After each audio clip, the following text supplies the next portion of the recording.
before we begin, we want to give a big shout out to our awesome sponsors.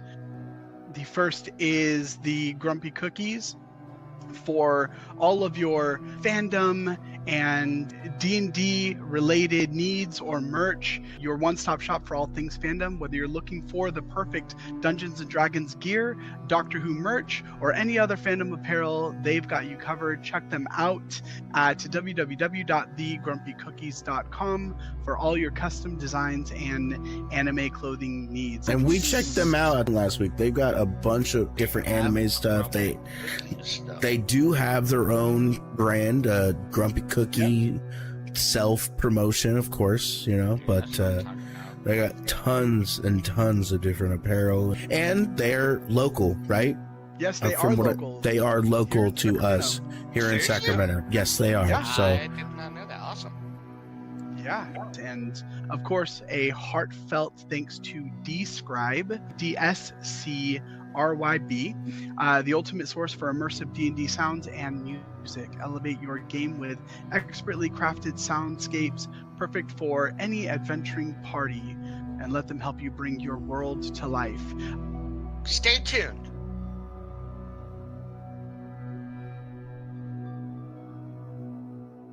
stay tuned indeed. Guys, thank you for being here. Got an announcement. April 15th. Prologue. Sands of Fate. The Girl Beneath the Veil. We'll be doing a watch premiere. If you guys haven't been already, check out my YouTube. Check out the TikToks. Been advertising. Got that episode almost 100%. We got 99.9, but tonight we went ahead and collected the last couple clips. Finalizing the sound. We'll be doing a month-long advertisement. Trying to build at least a little platform. Talk to a couple people. Get some people on board. Hopefully you guys are there. We're starting here shortly. So I have to ask, why is Zen punching out Vandal and there's another knocked out gnome at Vandal's feet? It's buy one, get one free, baby.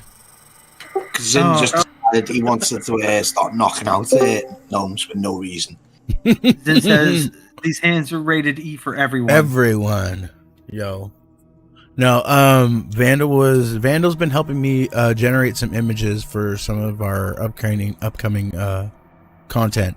And he said he was having a hard time getting it to do certain violence, which would be me assaulting him.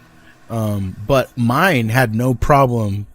I've got the animations that will lead to these hands being for Vandal. Absolutely. Yeah, my the same generated AI, by the way. Mine just turned around and just said, yeah, it's too violent, sorry, stop. No. So apparently, Must be because you're in the UK. I just need to fuck, honestly, Jesus. I just need to train I'm it sorry, to that where... was fucked up. That's fucked up. Damn. Why you gotta hit him in the reels? I'm sorry. I could almost use that image. You just gotta put like Ren on the floor passed out and William and Mia in the background like, oh. And boom, there we go.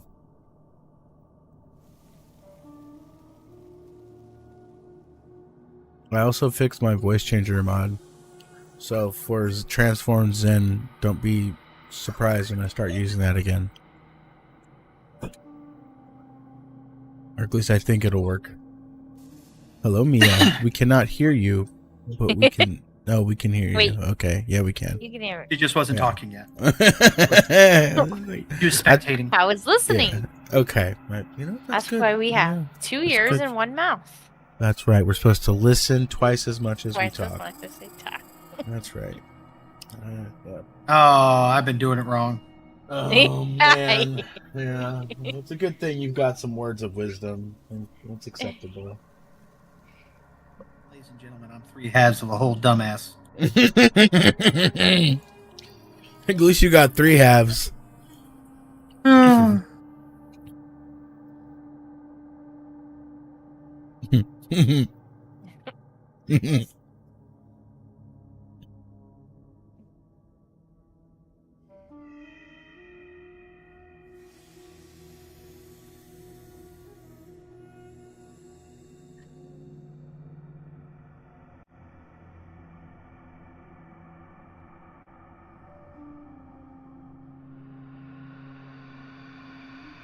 Yes, I got it. There you go. I'm really trying. I don't know why it acts weird sometimes. Which Mia do you want to talk about? As what? It's gonna affect my dice rolls. I don't know. In my mind, it will if I have the wrong Mia. 20, So. 40, 60. Mao. I think it's verifiable. Look good, smell good, roll good. Yep.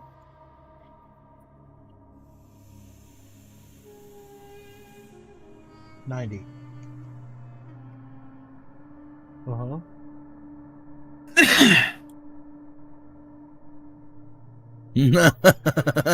Professor Thaddeus, the cat?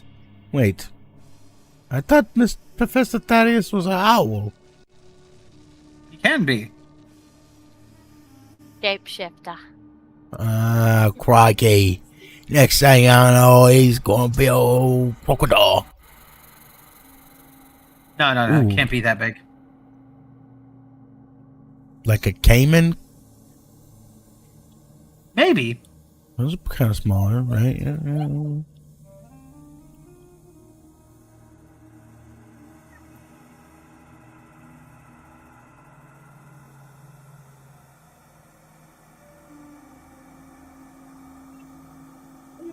We are live, by the way, just to let you guys know. Get back! And we've crossed the threshold, marked the project as finalized. Thank you for giving me those last 2 lines. We'll be launching April 15th for our premiere. So I want to do a watch party when we drop it and, watch it premiere together on YouTube. Hell yeah. That way, when it comes to DVD, we can have our commentary over it. Was that English? No, that is so. We need to talk about Maltesers. What day of the week does that land on? That was English. That was like That's a English. Wednesday, right? That wasn't American English. That was. Actually, that's a good question. Let me see. Yeah, what I was saying is, when we do the party, is basically we can talk over the the video, and when it comes to the DVD, we can put that into the commentary. We'll probably limit the actual commentary. We're not. I would like everybody to be able to actually watch it fully through, if they're watching the stream. Yes, that is a Wednesday, April 15th. So if you are available, we'll try and set a time where everybody can sit down. If we can.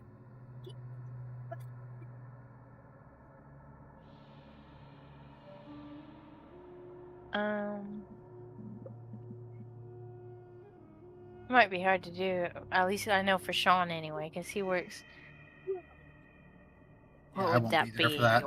Your time? That would be. I don't get out until 11 p.m. my time. Yeah. Mm-hmm. I mean, that would be 8 o'clock our time.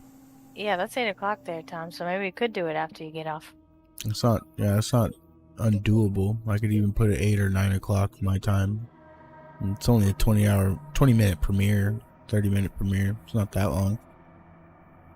Yeah. If you're interested. Yeah, if you're interested. If not, it's really not a big deal, There'll be lots more. We're going to be lining this up, so. But I think the first one's going to be the most fun.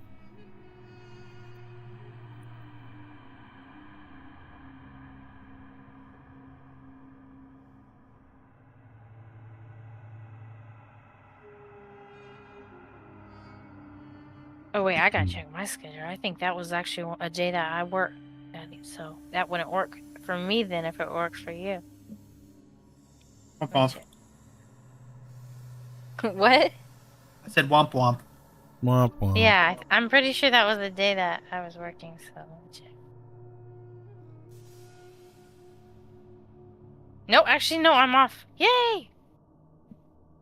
Awesome.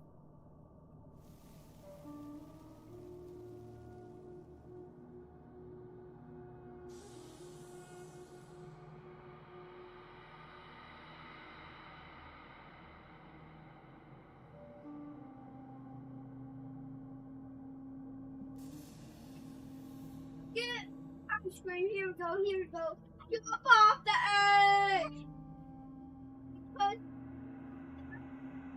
superhero favorite is going to, that's when we get killed.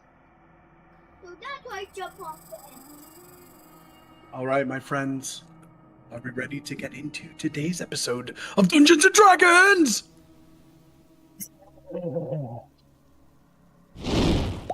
Where's our, there we go. Oh no. I was scrambling. And Every Not time. without that. Every time I'm just scrambling. I'm like, where's my button? Very well loud. All good. How about now? Where's my gosh darn button? Can you change your profile in Mr. Reactive there, Mr. Williams? Hello. Ceric! Hello, Ceric. Perfect timing. Hello, hello. No, I did it! Hey. Perfect indeed. Oh.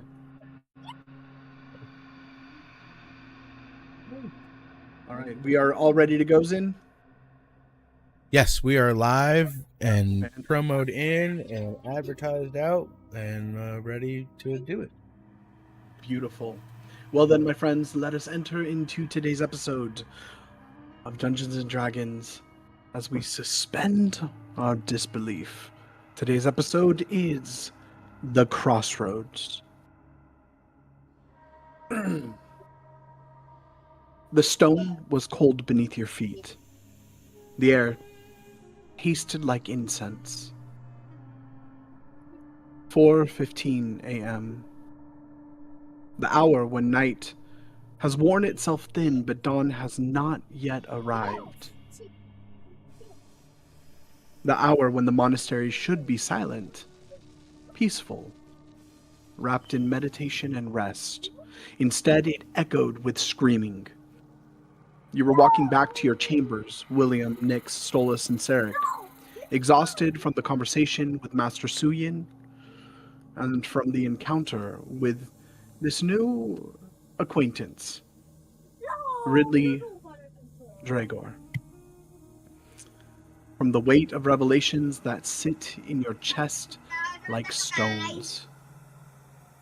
Nyx had just told a stranger, a scholar, that she carries an individual by the name of Tirvin, the last prime, the Oneromancer, inside her like a passenger in her own skull.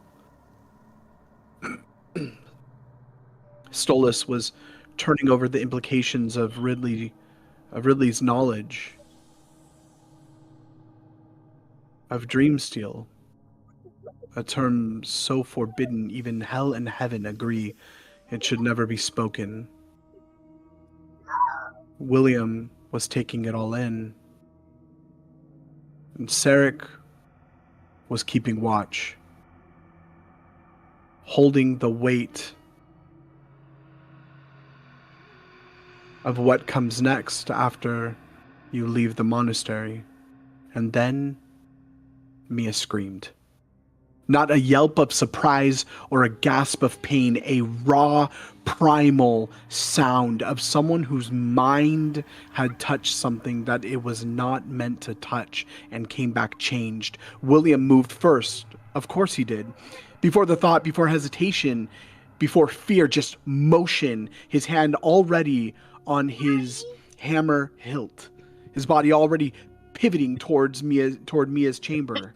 boots striking stone like drum beats. Sarek was a half step behind, ranger instincts firing, scanning for threats, for ambush, for the shape of danger in the dark. Nyx followed, small and quick, one hand pressed against her satchel.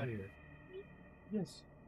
And Stolas followed behind, not far behind, but holding back a bit from calculation, watching the angles, the exits. And then you saw her, Mia, stumbling out of her chamber as though she'd been shoved, tears streaming down her face, breath coming in ragged gasps, and she almost collided with William. And immediately William reached out, grabbing her on her shoulders, eyes searching her face for wounds, for blood, for something. But there was nothing. No assassin, no creature, no visible threat. Just Mia, shaken like she'd been caught in a blizzard. And the look in her eyes, the look of someone who'd seen things that they couldn't unsee. And then from the chamber next to Mia's, a crash, wood splintering,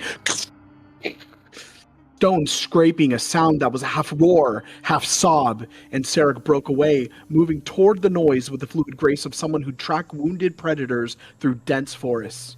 And he reached the doorway just as another crash shook the frame of Zin's room. The door opens slowly as Sarek steps inside and sees Zin mid-transformation. Deep gouges in the wood of the table as though claws had scraped, trying to claw its way out of something.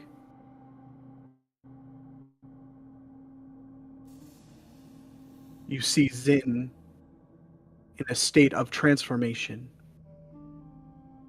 Fur slick with sweat, claws extended, muscles coiled like springs wound too tight, tail lashed behind, knocking over a water basin, eyes wild, pupils blown wide, whites showing all around like a spooked horse, and the room destroyed.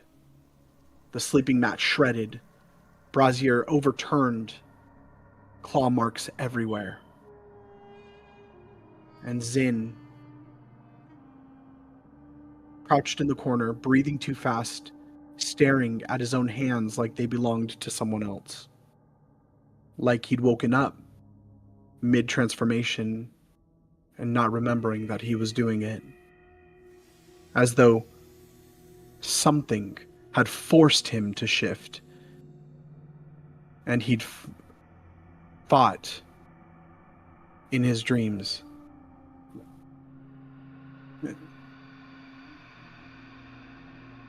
And then, within minutes, the rest of the party emerged.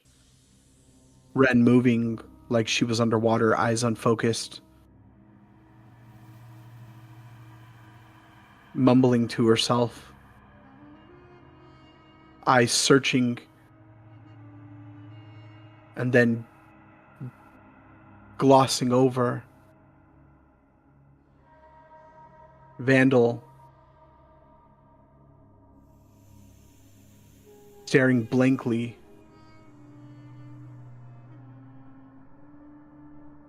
Fingers twitching. Mumbling to himself. I'm not empty. I'm not empty.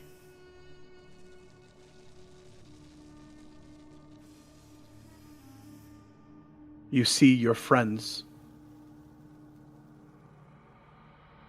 fighting something within their souls. And then Mia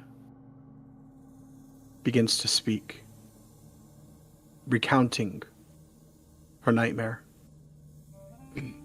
Her voice barely a whisper, stating that she was in a garden with Nadia, and someone was there with her, showing her timelines, futures, showing Nadia being taken by the Midnight Eye, showing her being erased by Dreamsteel.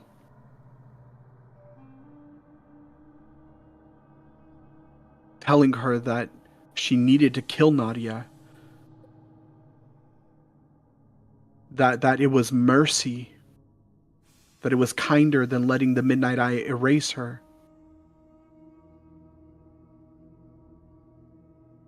And William, your hand instinctively tightened on Mia's shoulder. As she looked up at you, tears still streaming down her face, her cheeks wet with her own sorrow.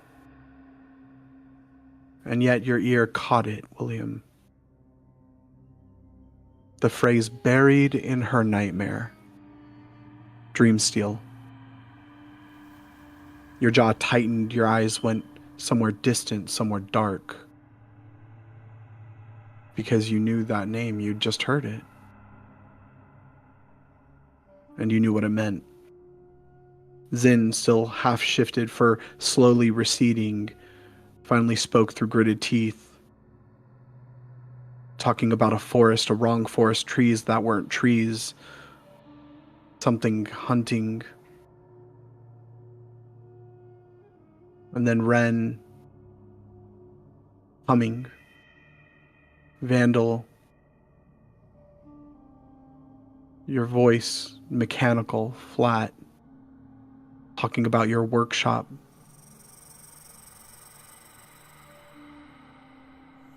That you were empty.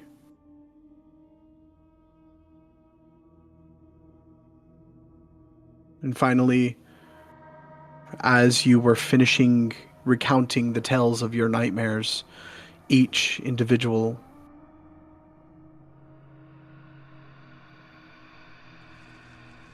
you heard several gongs of bells chiming just beyond the corridor, clear and pure from somewhere high above. You look up reflexively, following the sound. Dong, dong, dong. Ringing in sequence, one after another, a cascade of sound that felt like music, such a contrast to what you are each individually feeling.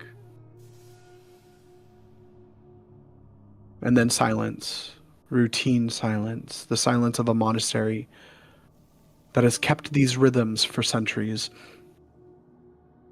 And then footsteps. Cascade of footsteps, not running, not panic, synchronized. The sound of monks emerging from chambers, descending staircases, moving through the corridors with the fluid precision of a long-practiced dance. And you stepped out of the corridor of your rooms and into the grand entry hall, and you saw dozens of monks all moving in the same direction toward the outer courtyards, noticing that they are calm, not the forced calm, but genuine calm of their morning routine. Breakfast. The simple, steady rhythm of monastic life continuing despite nightmares, despite cosmic threats, despite the world teetering on the edge of silence. Some of them glance at you as they pass, brief, polite acknowledgements. A few other offer small nods. One older monk with kind eyes and deep smile lines stops briefly, looking at the group of you, disheveled, exhausted, clearly shaken. And you hear him say, gently, "The bells are ringing for breakfast. Friends, you should eat." And then continues forward, swept back into the flow of bodies moving like a river toward the courtyards. It's surreal. You've just experienced coordinated psychological attacks. You just learned of something strange in this dream steel the power to erase even the gods themselves.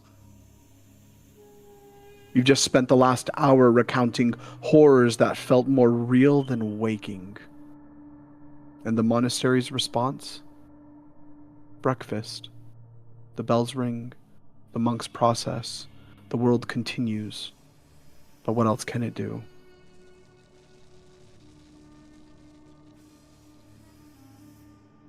As the last of the monks file out toward the courtyards, the grand entry hall falls quiet again. And you can smell it now, faint drifting from outside. Bread baking, tea brewing, dates and honey and yogurt. You stand in the hall.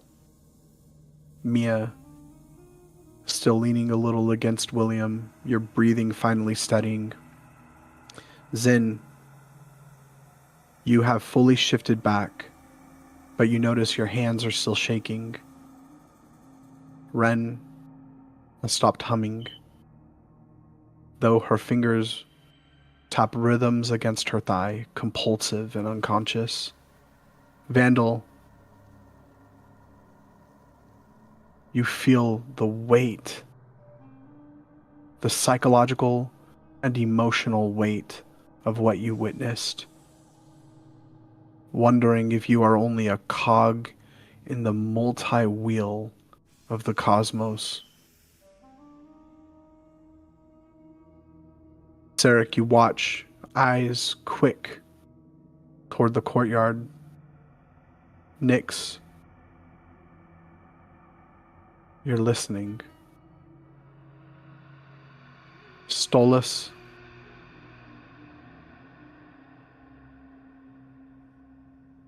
you watch as the rest of your friends process. William, your hand's still holding Mia, but your mind is elsewhere. On Dreamsteel. On Ridley's knowledge. On the nightmares that felt too precise to be random. And then it hits you. William, Nyx, and Stolas, you've been awake all night. Through the confrontation with Ridley, through Nyx's confession, through the screaming, through the recounting, and now with the bells ringing and the smell of food and the normalcy of the morning pressing down around you, your body finally demands what you've been denying it. Rest. Your eyes burn. Your thoughts are sluggish, sticky, hard to hold. Your muscles ache like you've been fighting for hours. Your heart palpitates a bit. The world feels slightly unreal, slightly tilted like you are moving through water. William, Nyx, Stolas, first roll of the night. I need each of you to make a Constitution saving throw, please. This is your second save against exhaustion.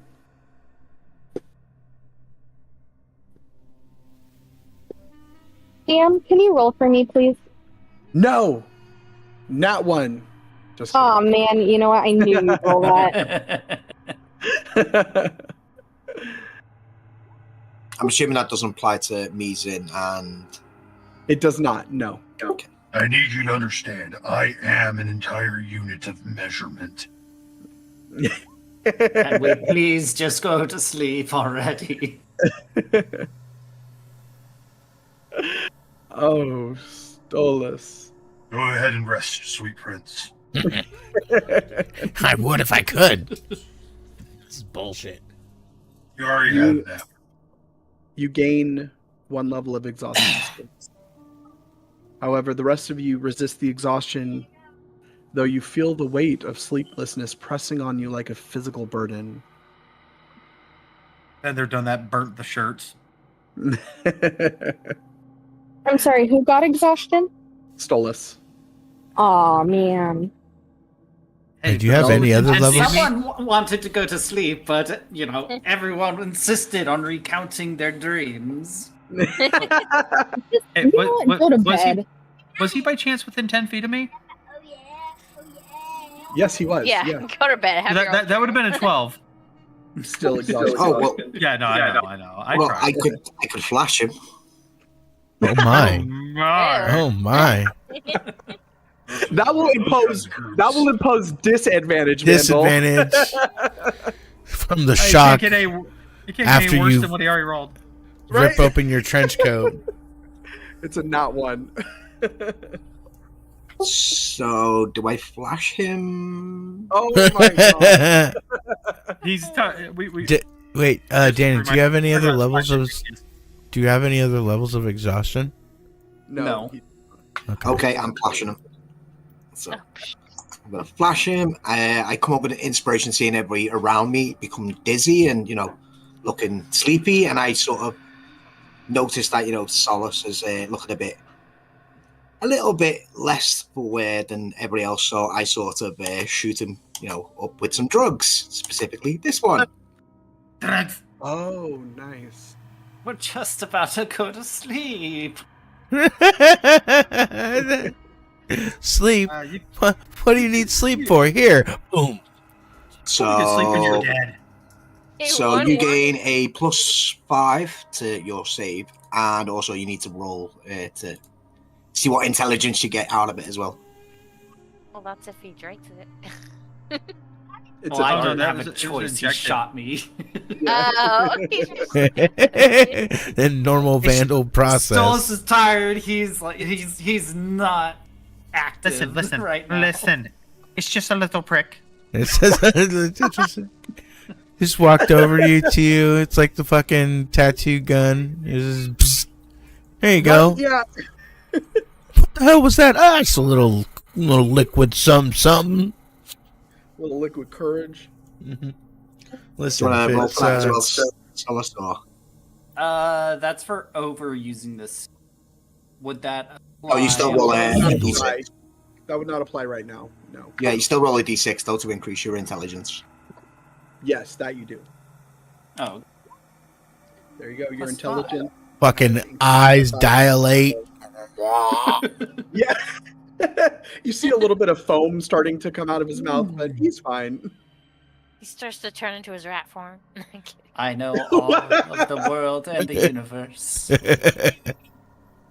What is your int at with +5? 20. Jesus. Incredible. He is now the brain of the party. Right? Yeah. Somehow you look at him and his brain has swollen just a little bit. Okay, so and then he gets the +5 plus the additional from William, right? That is correct. So you So feel the effects of 17. Yep, you feel the effects, Solis, just as your body almost succumbs. There's this momentary prick in your arm. You look down and you see, you see the dart sticking out of your arm. No, and then you quickly shoot a glance over to Vandal, and you see him looking at you. This big gnomey grin, the typical chaos of Vandal. And you feel the surge of energy begin to flow through your body. You don't feel as tired anymore, though you are still tired and you still feel like I would love to fall asleep right now. There's a surge of adrenaline that's rushing through you. But my eyes are so son of a bitch. I'm just sitting there, that big grin on my face, notebook in hand. I'm like, how do you feel? This is why I don't You like get- gnomes. Do you get rid of exhaustion with sleep? Yes, Yes. You have to have a long rest, yep. Okay. Does anybody else But- have exhaustion right now? He doesn't have I do. exhaustion anymore. Siri? I do. I rolled a 8. Mm. Yeah. Oh no, Sarek, you didn't need to roll, Sarek. Oh, I didn't? No, because you were meditating, and so you Oh, you got your Because- 4-hour rest. yeah, exactly. Yeah. Oh, wait, even, I had already... Oh, I went for... Okay. I didn't have a forgot long that. rest, but I at least slept for a little bit. A short rest keeps me from exhaustion. Wait, Correct. was I... Right. I thought I was on first watch. I'm sorry. I forget the rotation that we had. Nope, you were meditating for the first like 4 couple hours. of hours. Yeah, and then you got out of Okay. your meditation and walked over and started interfacing with the rest of the party that was still awake. Gotcha.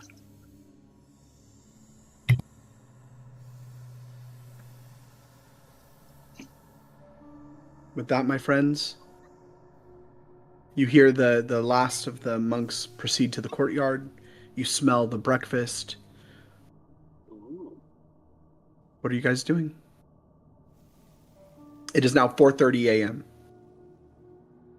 What does 4:30 a.m. the breakfast smell like?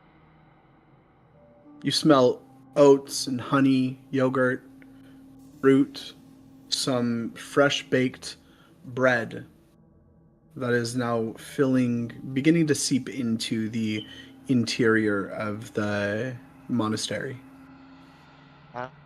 Since we've been here, do we know where the food quarters are? Yeah, outside. Okay. Did they say we could leave at any point in the morning? Yes. In the morning. Well, that was fun, guys. I'll be outside waiting for you. I am not staying here.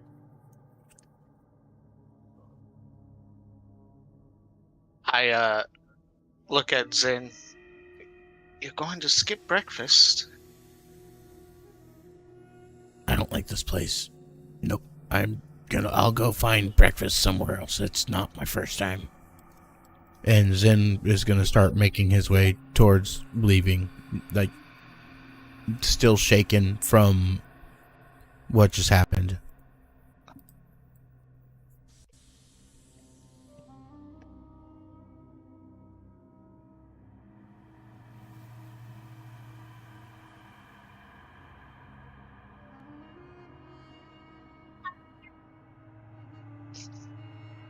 And where are you going, Zen? I'm going to the front door, checking the hallway, and seeing, like, I'm gonna proceed out into, I guess, what would be the front corridor? Yep. And who's out there? Is that the, like, area for, like, the eating and cooking and everything? Yes, it is.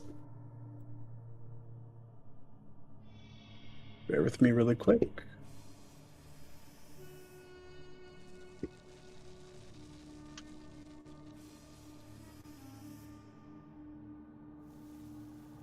Stab you in the heart. What?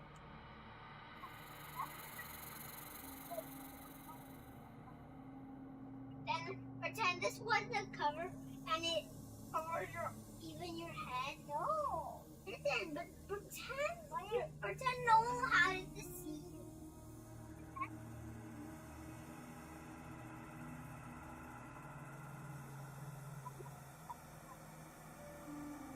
Then it covered up your whole time. Sorry, we left to go take care of the kids. Just got back. Okay.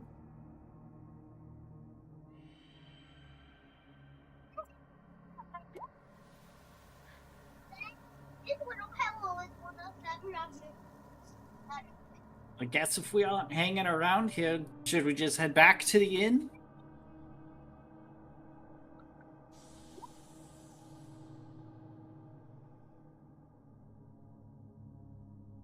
That sounds like a fantastic idea. I'm getting tired.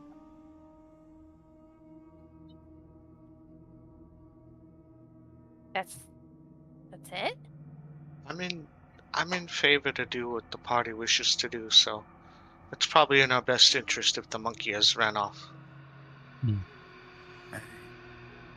I'll meet up with you guys at the back at the tavern. Did not have the voice. I'm sorry.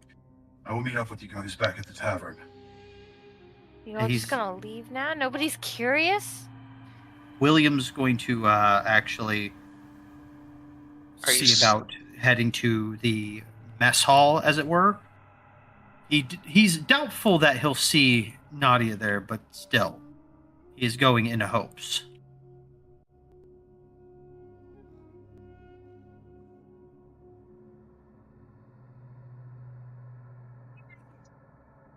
Zin, as you leave, you walk out and you see that there are individuals that the day is just beginning to crest. So you see the sun beginning to rise. Light has begun to filter through. However, the you are greeted with this bright light emanating from the whole of the monastery. You shield your eyes, and yet your senses are hit with the smells of the food, the clattering of dishes, and the monks that are gathered together. You see the long walkway that filters through the middle, that is encompassed by the still waters on either side, at the lowest point of the inverse ziggurat of this monastery. You see has been set up as a communal eating location. You see monks that have sat next to each other that are currently scraping bowls. You hear the sound of the silverware scraping against ceramic. You hear chatter, albeit very quiet chatter. And as you take a look around, you see that many of them have actually glanced up and looked at you, taking note of you, and then begun to talk amongst themselves, and others have just noticed you and go back to eating. While you continue forward, William, you were saying that you were staying? Yes. Okay.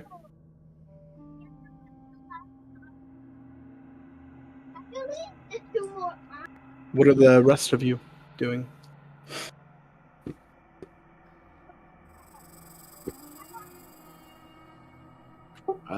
Well, I'm currently trying to pick Solus's brain, asking him completely and utterly, baffling questions that he will never even understand.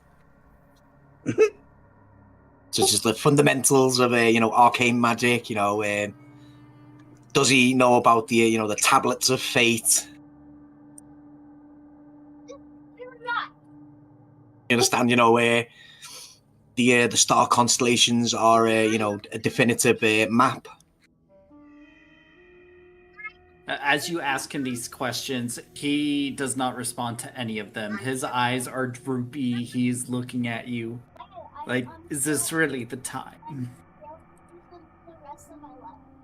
It's the perfect time. Your brain should be vastly improved right now. I must know the knowledge. Yes, and my brain says you need to go to sleep. It's 4:30 in the morning. I've literally just slept. Well, that's good for you. I haven't, and I'll I'll kind of lean back on the bed, and I'll extend my foot out, and I'll push the Vandal away from me. Just a gentle push. I imagine like the foot comes up, hits your forehead, and just like pushes you back a foot.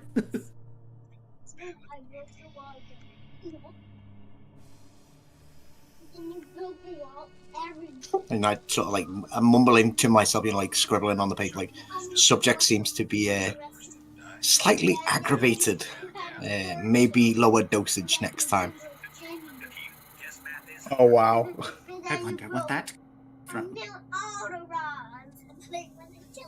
He seemed irritable. I wonder why. I have the foggiest.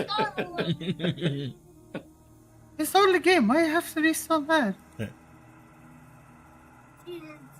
Sleep deprivation may cause side effects.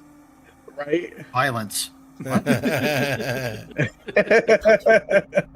happens with sleep deprivation? PvP. Oh my god. Sorry. No, you're great. What are you doing? Is it not But we're true? lucky, yeah, but we're luckily I do step away. Yeah, and then you broke all the laws again. Then you went Okay. to jail. Then you What are had you doing, another Mia? chance, and you I'm broke following the you, law William. again. Okay. then And you where are the went two to of you going? jail. Then you had another chance. To the mess hall. Then you went to jail. Oh, okay. And have you, He's going in hopes that he might at least catch a glimpse of Nadia. William, did you tell me where you're going, or did you just like start heading there silently? He said that he would meet up with everybody back at the tavern and then turned and walked out of the room. But he's not being sneaky about it, so... But I'm lying. It would not be difficult for you to find him. no, I'm just following you. But I mean, you were just like holding on to me and had a strange look on your face. And then- everybody scattered, and so he's like, not a place to talk about it here. But he also doesn't want to just straight up abandon Nadia. Yeah. No, get in jail. Agreed. That wasn't my first time. So I pretend you cuffed me in my feet cuff and neck Okay. cuff. The two of you move out to the same direction that Zin went, and you catch up to him fairly quickly as the two of you enter into the courtyard of the Monastery of the Seven Rays. You two are also greeted by the sights and sounds of the monks who have gathered together to eat with each other in communal procession. As you exit out of the interior of the monastery, you're caught off guard by the bright light from the monastery itself. That's this kind of magic that is flowing through the very stones of the monastery. You shield your eyes, and then as your eyes adjust, you see the monks that are seated. They too have noticed you, and you see Zen just off to the side. One of the older monks actually comes towards the two of you, and you see this human, mid-30s, a bit gaunt, dressed in simple orange tunic, shaved head, and just very light gray stubble. Comes up to you, and you see that he's carrying 3 bowls.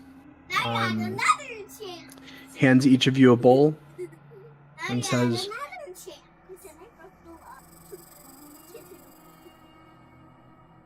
"Well met.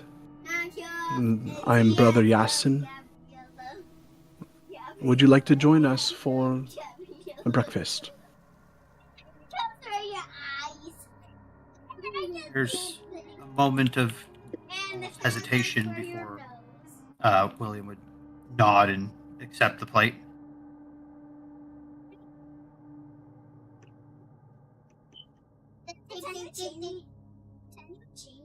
He hands it to you, and then he gestures behind him, and you see a table that has been laid out with fruit and yogurt. You see a couple other bowls. Please, help yourself. Remember, there are many that we need to feed, but eat to your fill.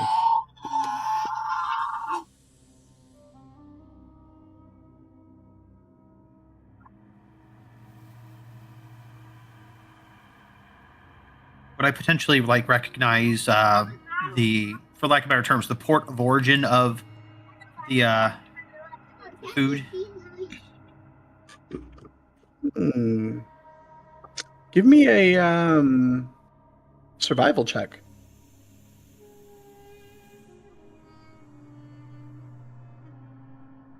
Sec.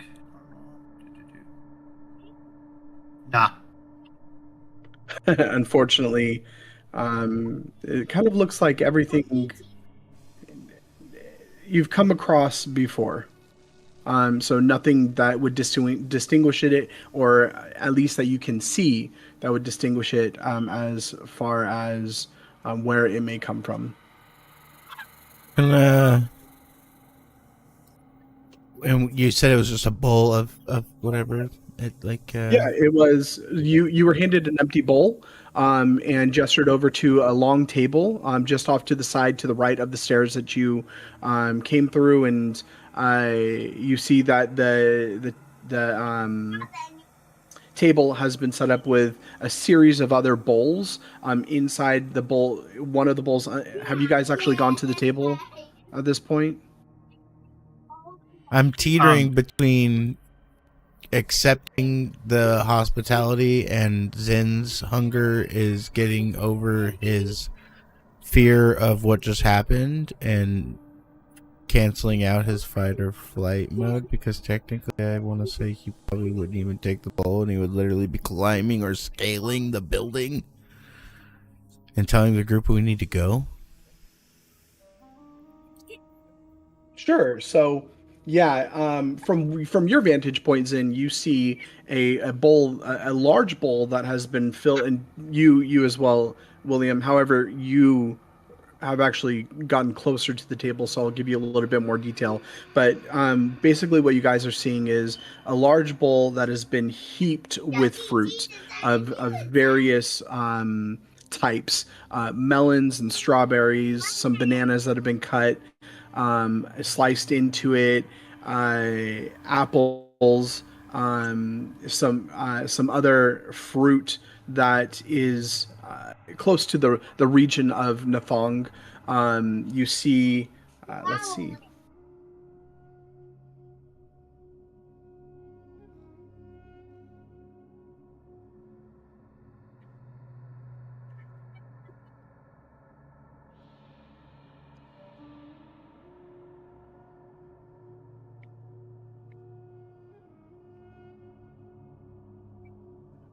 You see a bowl of yogurt that has been already dug into a spoon, a ladle sticking out of it. You see another bowl. William, as you've gotten closer to the table, you see this large bowl that has been filled with golden honey. And then you see sliced bread to the right of it.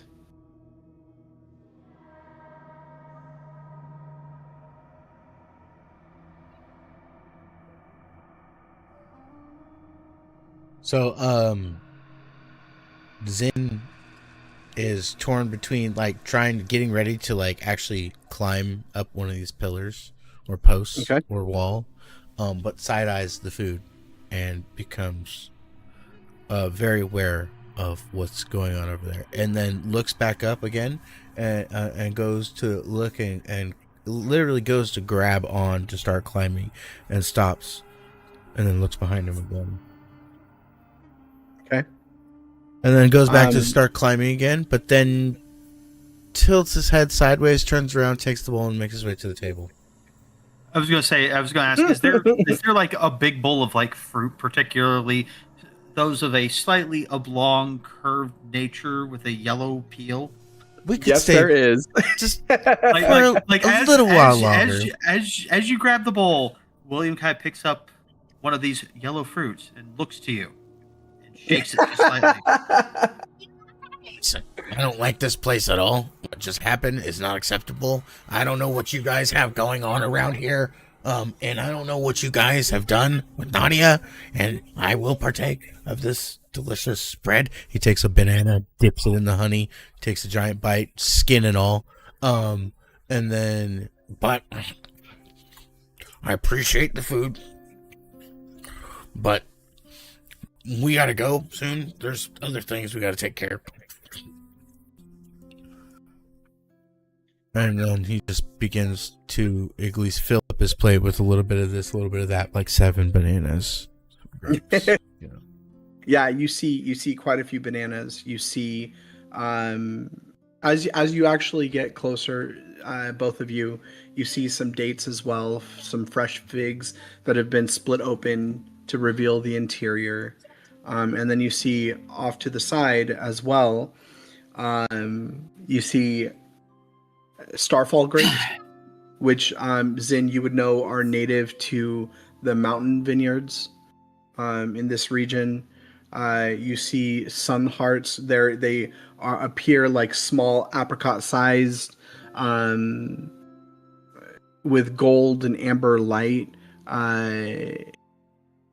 They, let's see, are, when you take a bite into it, it's warm, like eating honey, warm honey and something floral. You see some moonbell melons. It appears like pale white, fleshy, translucent with tiny crystalline seeds. And then the fruits are arranged in a very geometric pattern. But yeah. And as you guys begin to eat,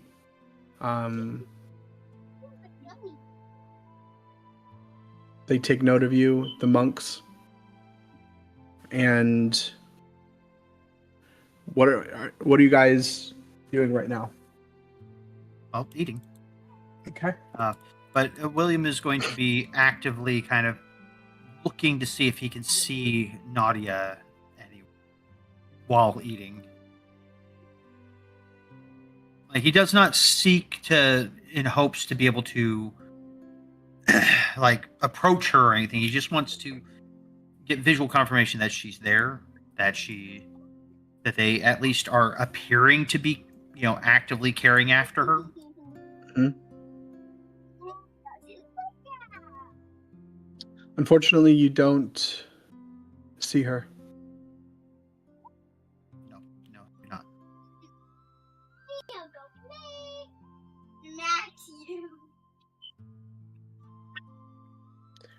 Well, you guys. Do I notice him looking? You looking like? Can I tell you're actively looking for her?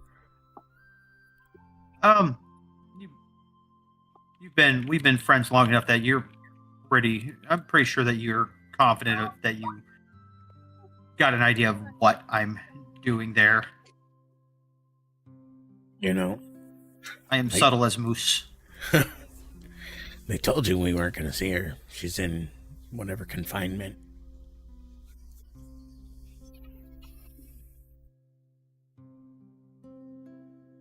You can't blame me for trying. No. It still doesn't quite sit right with me. But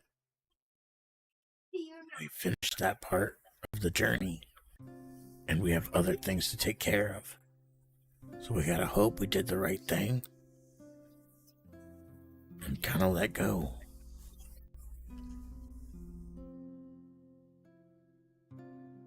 Honestly, I do believe she'd be safer without us than with us.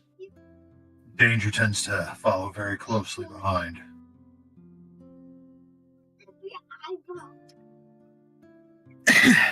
Or a lot of what I do.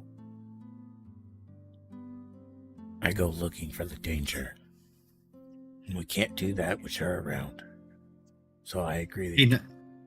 He nods in agreement.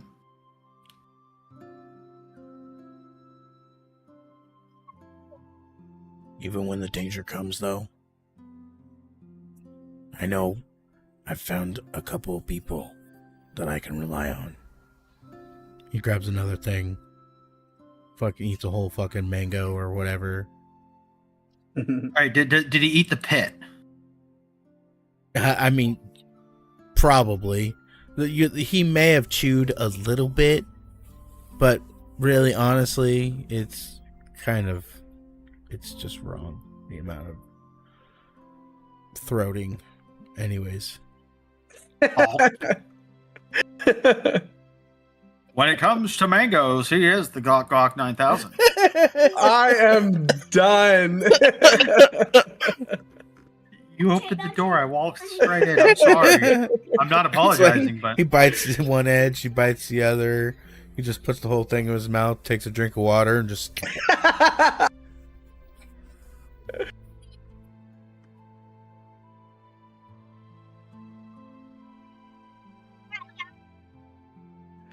Meanwhile, while this is happening, Stolas, Sarek, Vandal, Nyx, Mia.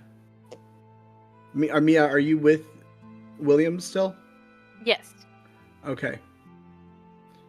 Mia, you grab your bowl and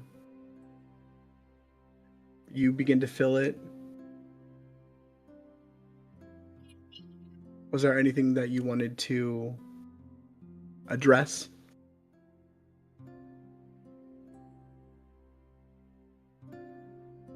Are we on the map here with Zen? Like William is Yes. somewhere here on this one too? Yep. Okay, let me pull my character. Oh no, I was being vulnerable with a girl around.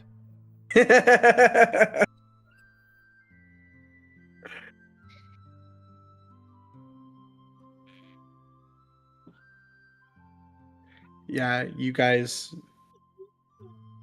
too funny. You guys continue to eat. Was there anything that you wanted to say or talk about, Mia? As you're eating now with Zin and William. I landed on a shirt. A strange moment of respite. I landed on a blanket.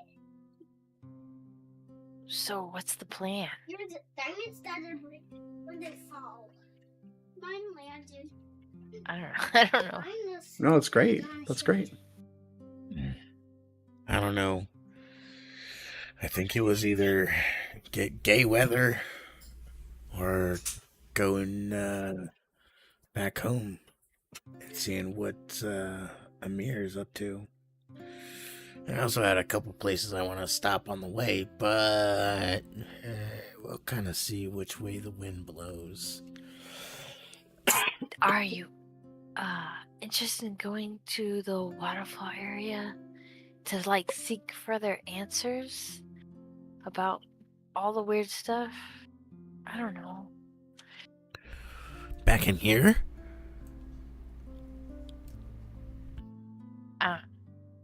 Yeah. Yeah, it is. I don't know if you just saw what just happened. Okay? I'm gonna let you know. That can't happen again. I pride myself on my ability to control my abilities. And I don't transform outside of my will. It is not a curse. It is a gift. But if you cannot control it, it has become a curse. How do you think Nadia feels? Yes, but I've gone through the training. I've done the things so that I can control this. Whatever that happened in there was not okay.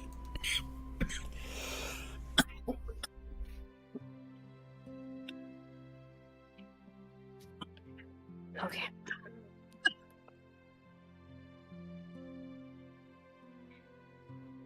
I understand. William just nods quietly, mouthful of bread and honey. Oh. Zin, Mia, William. Give me a perception check. And now he wants one. Ooh. Never mind. He can see the future. Very Wait, nice, me, William. me too? Yeah. Me too? Yes. Okay. Yeah. I can see that there's food still on the table to be eaten. That banana had something in it. Right? What Had did carrots. Very nice, Mia. Ooh. Very Almost nice. another nat 20. Yeah. Okay, so as you guys are talking, you see two things. You see Sarek beginning to approach the two of you, and you spot it first, Zin, but all three of you take note. Brother Yasin, the human monk that had greeted the two of you or the three of you, and handed you bowls, and had taken his seat just adjacent, but about 15 feet away from the three of you, seated with the other monks, has been is locked on, and you note that he's straining to overhear your conversation. You then watch as he elbows the monk that is seated next to him. Both look very weary, and he leans in and they begin whispering to each other. First we were whispering, now they're whispering. We're just I looked at him. He lots looked of at me. distrust. Lots of distrust in the room. There's about a him? moment of hesitation, and Zin, you can see you are paying attention to. You're paying close attention to him, watching his movement intently, and you actually pick up, with that nat 20, you pick up his lip movement, and you see him say, "No, I don't want to speak to them." Fine. You watch as he places his bowl down. He gets up and he begins to approach the three of you. Now four, as Sarek approaches. Racist. He then approaches and says,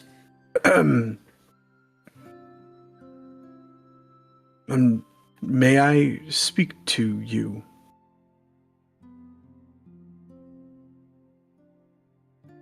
William About it. Go ahead. William kind of looked to his companions, and I'm assuming there's multiple empty seats around. Yes. Yeah, he kind of gestures as he goes, I do believe we are still within your home. Yes.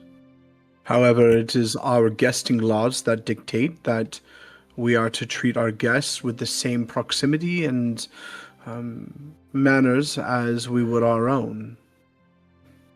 And so, if there are things that, or individuals you would not speak to, or rather not speak with, we will not force anything on you. However, I could not help but take note of your own weariness, and I apologize, but overhearing that you had a rough night last night, and he looks at you, Zin. You could say that. Yeah. Rough night. He looks back at the individual that he was speaking with. You see a fox, fox folk, burgundy fur, deep burgundy fur, white tips at the edges of his ears, a white tipped tail that is currently wrapped around his legs, paying close attention. And Brother Yasin turns back to the four of you, sorry, and he said, It is a big 5.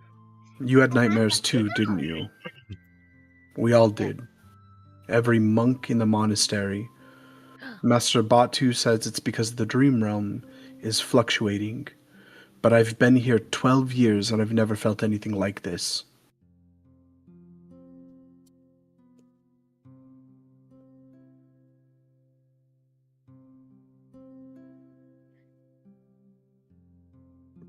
So that kind of thing's not normal for around here? No.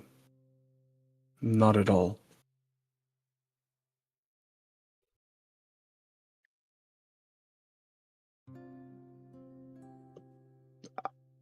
I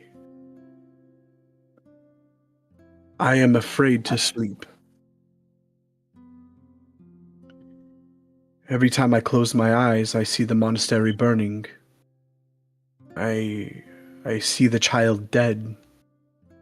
I see the end of everything. Master Suyin says that she can help, but I'm afraid of what the ritual might do to me.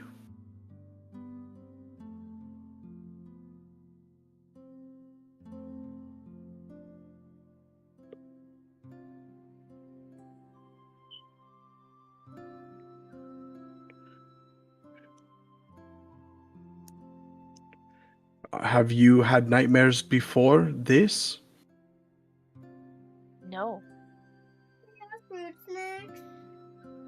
it was weird, and we all had it like at the same time.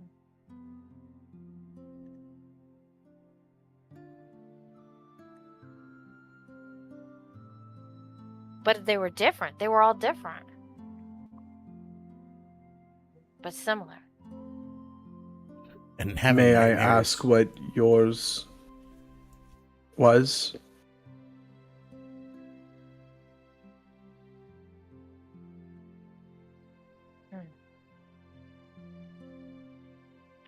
I kind of looked to William first, maybe just like for approval to like tell him or whatever.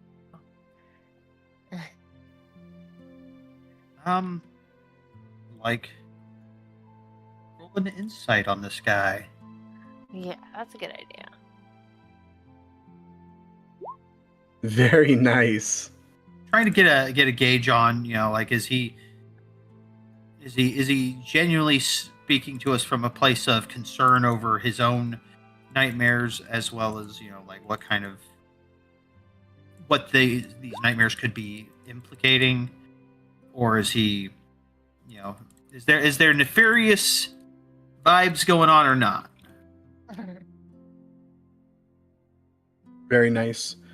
Zin, do you want to roll an insight? And Sarek, would you like to as well? Okay. You don't have to. I just was offering. Yeah, actually, I would. Okay. Ooh.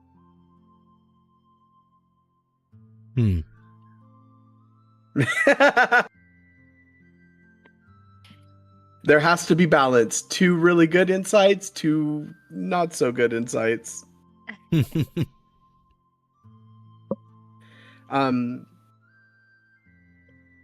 William, you spot the bit of perspiration on his face, the wrinkles, the breathing that is short. Homie be sweating. Yes. You even clue in on the quickened pulse at the nape of his neck, at the close to his clavicle, and you see the worry in his eyes, and you can tell that he is being completely genuine. He's truly afraid. There's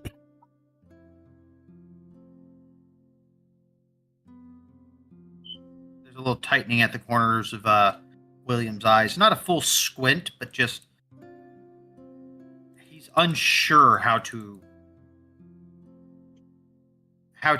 respond to me as speaking of either approval or what have you in this moment.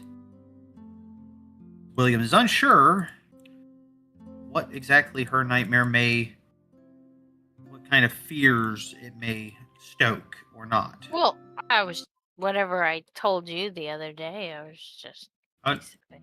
It's not the other day. It was just a few hours ago. Yeah, it was just like a moment ago. I was about to say, not even a few hours, like 2-3 minutes. Like,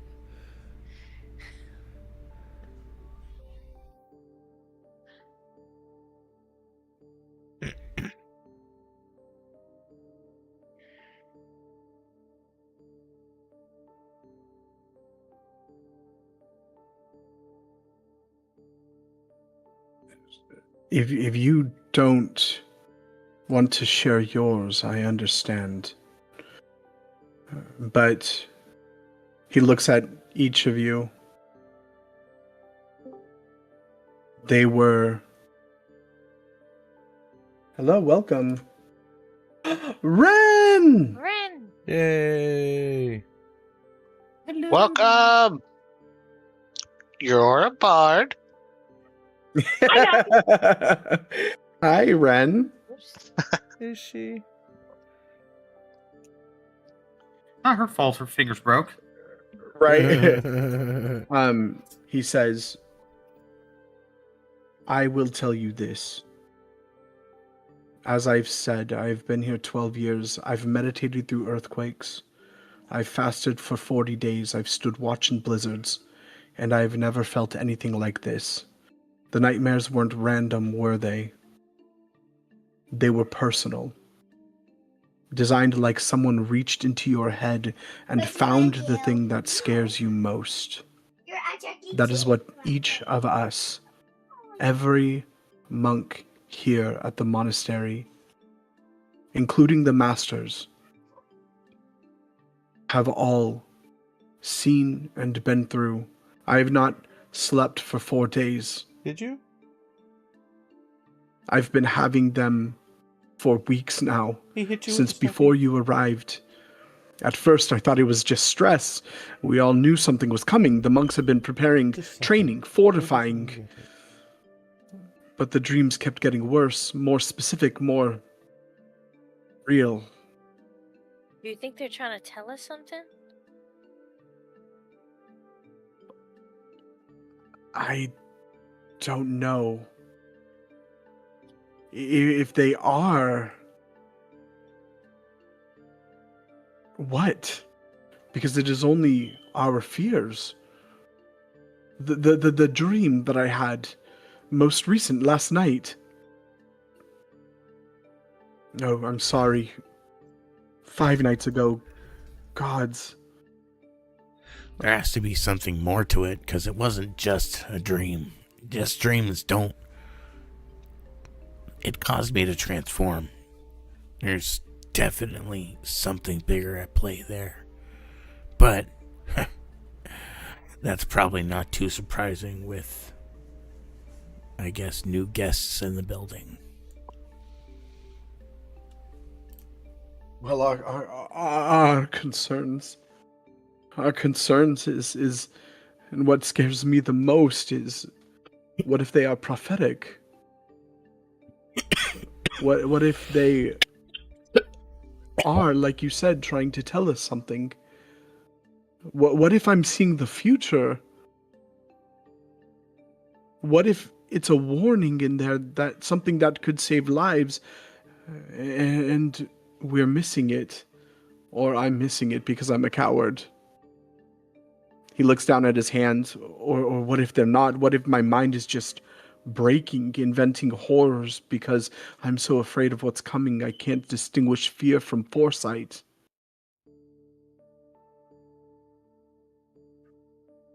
Do you know where they're keeping Nadia? I'm sorry? Where they're keeping the child?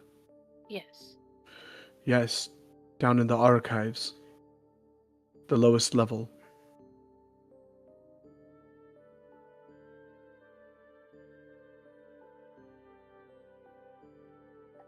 Is she allowed visitors at all? They said not for a week, right? I forget how long they said. I think they said more like a year. Correct. Oh yeah, a year. That's right. Okay. William. So scratch that question then, because I know they answered that. I don't know.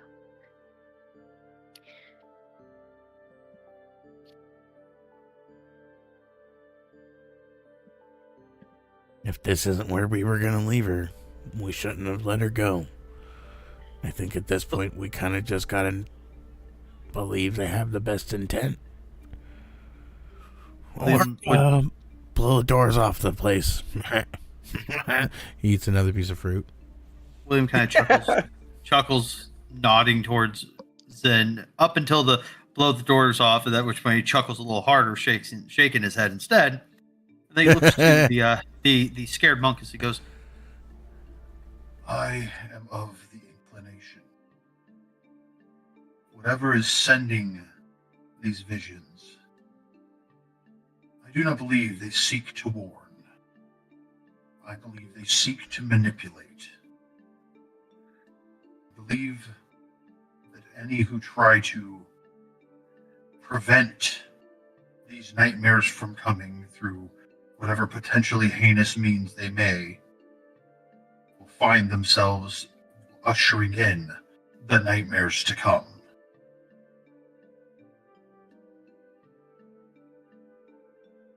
Ushering in the nightmares to come. What does that mean? As he says, he kind of looks towards Mia in reference to her nightmare about the nightmare trying to tell her to kill Nadia. And then he looks back to the monkeys. He goes, I believe that whatever it is that is... And he brings up his hands and does the air quotes. As he says, the thing that is warning through these nightmares, I have noticed based off of your telling of the child. You said the child was dead in your nightmare? Were you able to tell by the blood. whose hand? No, I couldn't. A dagger placed directly in her chest. Her blood all around, pooled around my feet. Oh God, you don't think it was me, do you? Absolutely. like William kind of glances over. William was in the middle of glancing over at Mia until Zid says that, and he kind of recoils as he looks at Zid and then looks back to the monkeys and goes, It seems that a common thread That was Kristen. in a lot of these nightmares are that the recipient of the nightmare is the one causing the things to happen.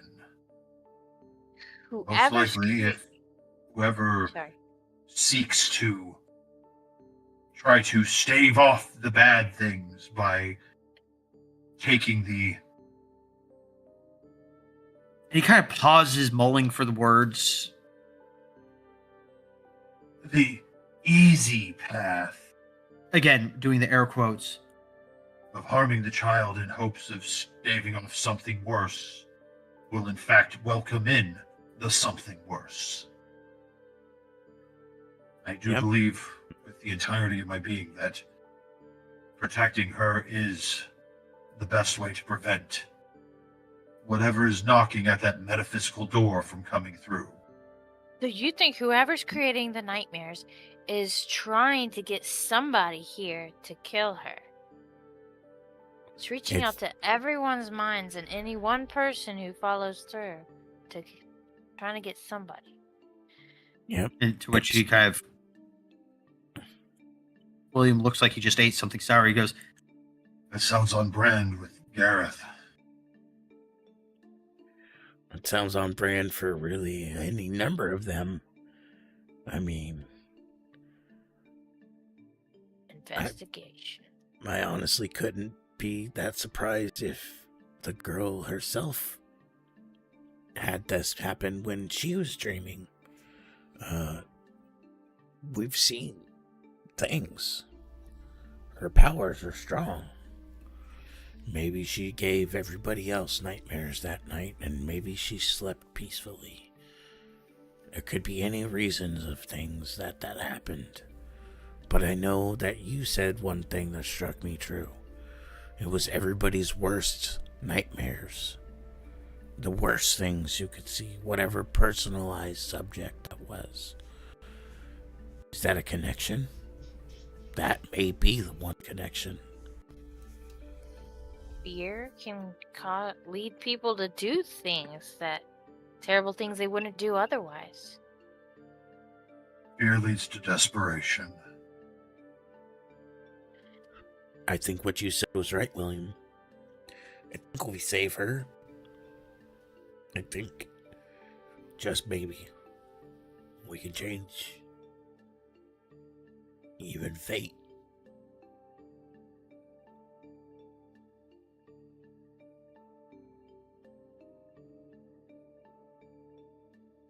How All many this people?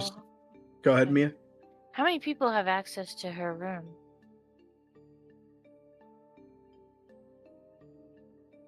I do not know. I assume only the masters themselves.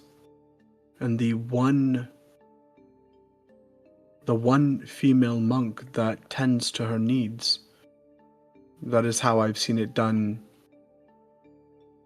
before, but I am just an initiate. Should we warn them about the dreams? Not to listen to them? William kind Well, of shakes this- his head a little as he goes, I'm fairly confident that those who are actually learned and of a more wise disposition than myself would surely come to a similar conclusion much more readily than I. While this conversation is happening, back inside with Ren, Vandal, Stolas, and Nyx.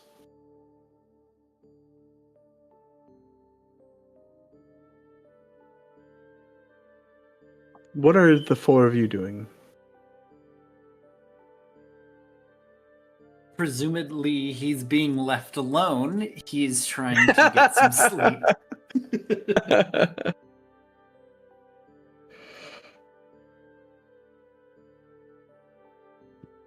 Very tempted to just go over there and stand over him. Nyx has also retired and is getting ready for bed. She is also exhausted, both physically, mentally, and emotionally.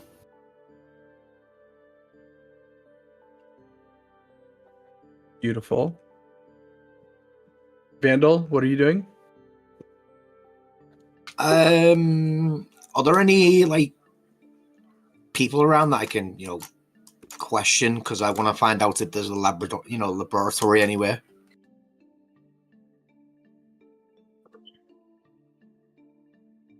Basically, I want to tinker. There are. Give me a perception check.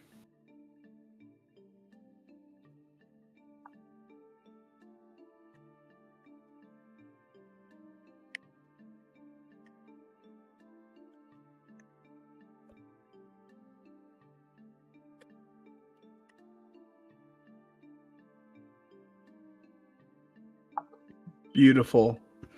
Vandal, you look around for an individual that you would be able to ask. You see a couple of the monks that go by. However, you remember as you look at these monks going by, you see them have the mouth covering and the black and blue outfit tunics that signify those of the silent monks.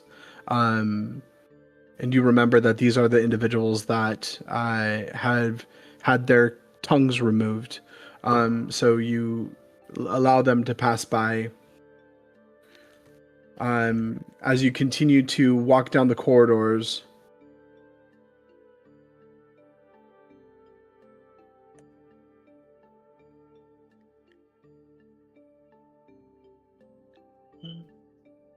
I'm looking through my notes.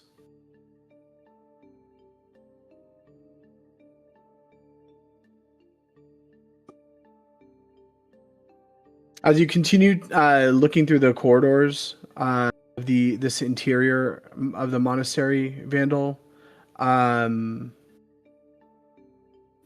you come upon an old monk that has just come up from the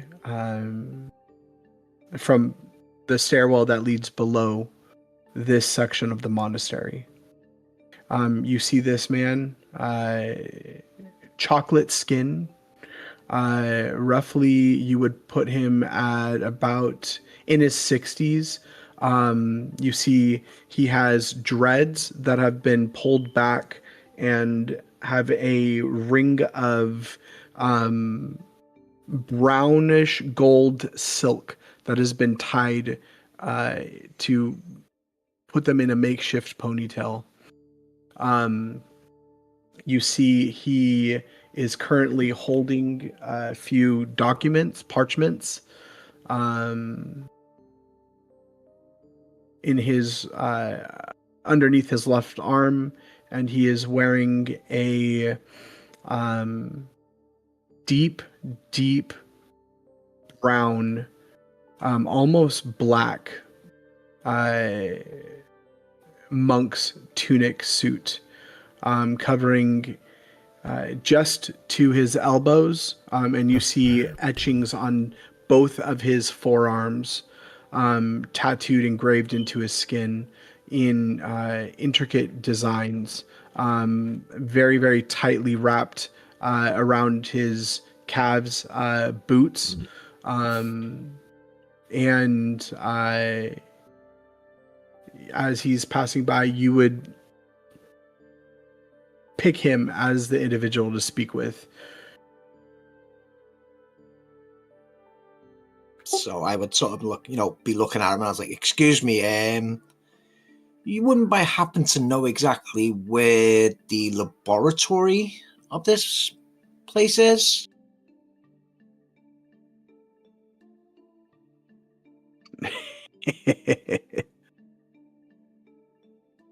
You walk like someone who does not know where they're going. But you also walk like someone who suspects they are close. Sit or stand, either is fine. You are looking for a laboratory of sorts. Yeah, well, that's what I just said. And what would this be used for?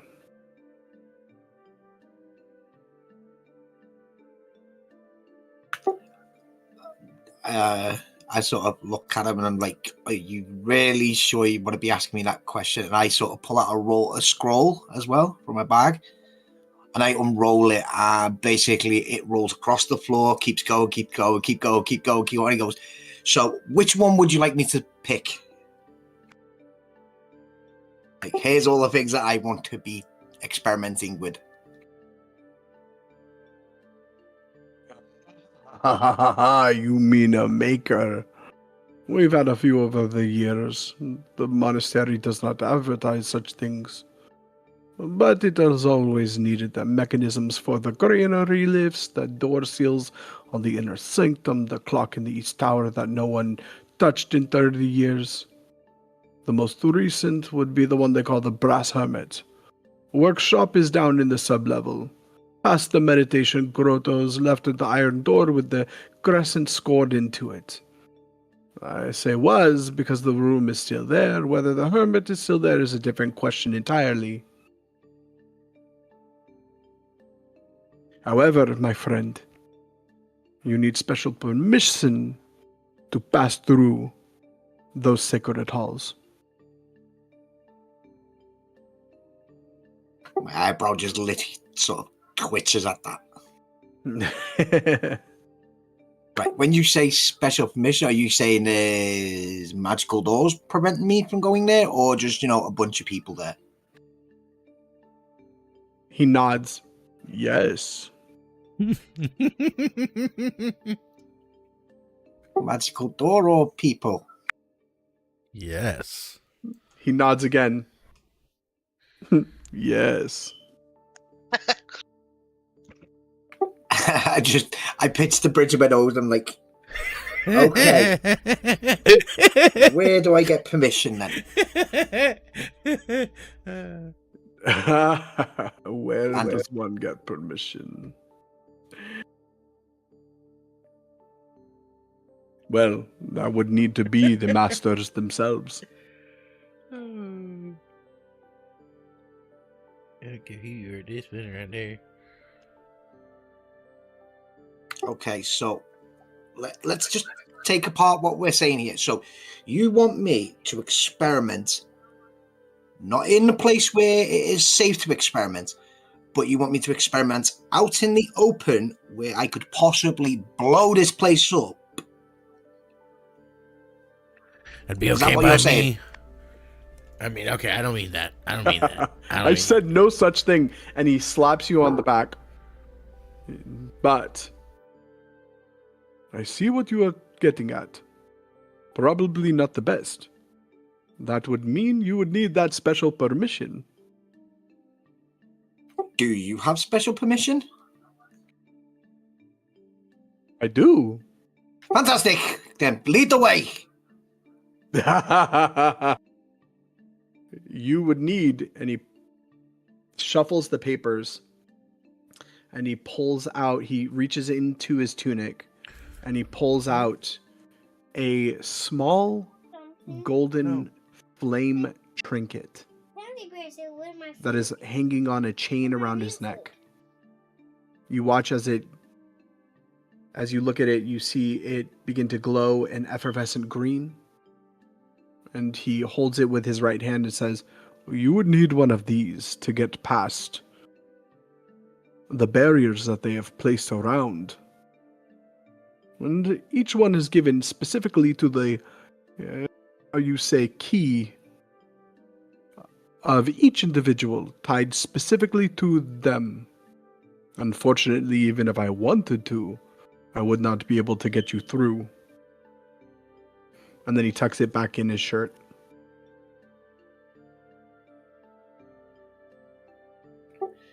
Just the longest sigh you'll ever hear. It's just... Okay, so piecing this all together. So, next question. Where is the most easiest master to talk to?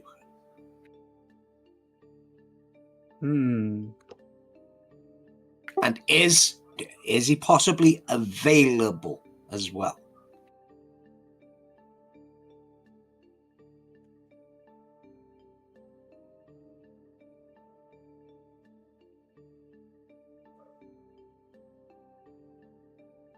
He ponders that for a moment. And then he looks at you with a glitter in his eye. And he says,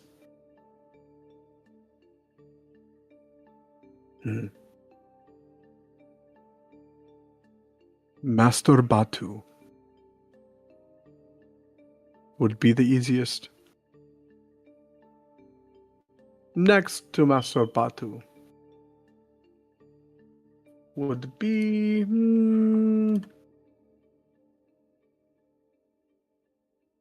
Master Tadriel. Okay, final questioning. Where could I find Master Batu right now?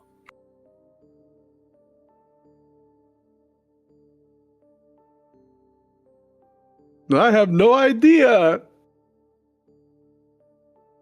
I apologize, friend. But I am not the keeper of Master Batu.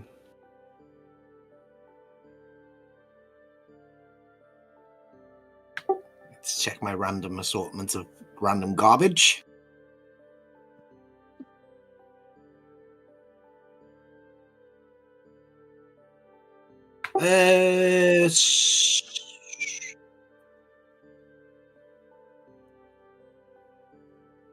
As payment for, picking his brain, I give him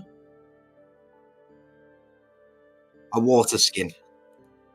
No, actually, no. Water skin's important. I give him a bar of soap. I say, this will, as payment for your, time, it'll help you, save time later on, while cleaning. He looks at it and he says, oh, you did not have to do that. But thank you. Are you sure you would part with something so precious? Oh, don't worry. I'll probably be taking more stuff from this place. I mean, yeah. As you are speaking,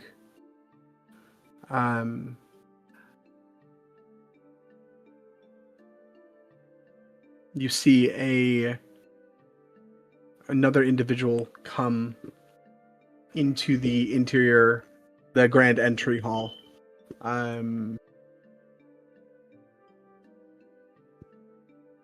Bear with me really quick.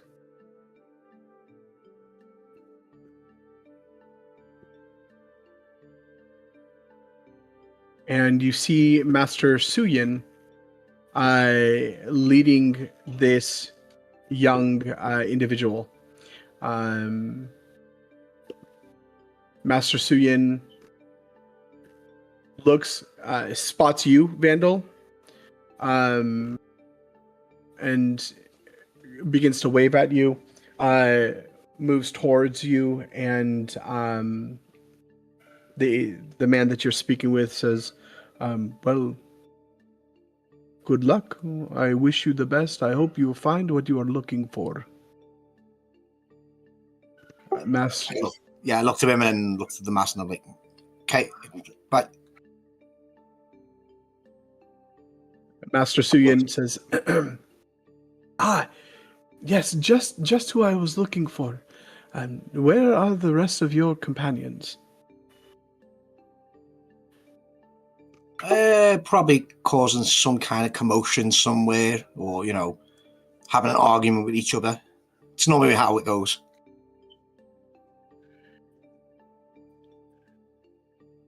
Well, would you be able to gather them? We have received word from Jesus.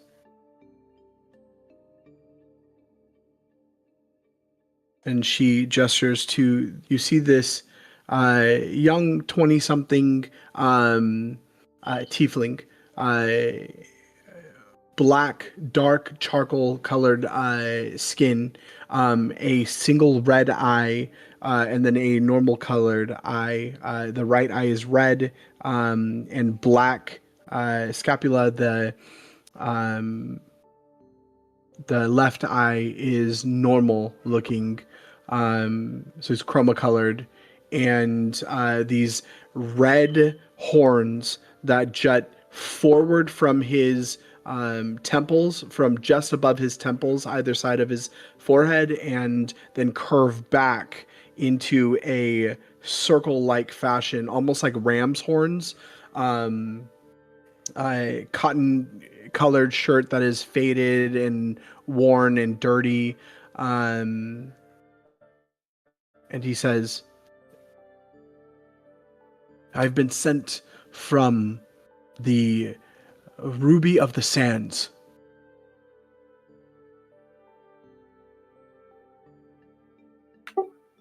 Okay, so you gonna be waiting right here, or do you want us to meet you in a specific place? He looks at Master Suyin. She nods and then looks at you. We will wait right here.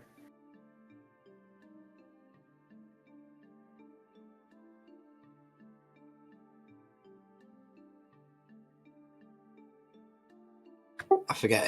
Are Tellstones linked, or they just have to be linked to a specific stone? I forget how that function works. They would have to be linked to a specific stone, but I believe, William, correct me if I'm wrong, William, you had divvied out some that are linked together. Is that correct? That is correct. Yep. So you would have the stone that is needed in order to get a hold of the rest of the party, Vandal. Okie dokie. So with that, I pull out the walkie-talkie. I mean, Talkie. You're Rocky. Rocky Talkie. Rocky Talkie. Ah! Thanks, I hate it. Just because I know that this will get everybody here quicker, I will literally say, "Oh, you've got to come, guys. Something's happened to Nadia." Just Okay, I will hit him. Yeah, just because he knows everybody will come storming in. Sheesh, Vandal. And I literally pull out a stopwatch and go click. Just start timing it. You guys all received that that message. All right, prepare to roll for initiative. Oh my gosh. 5.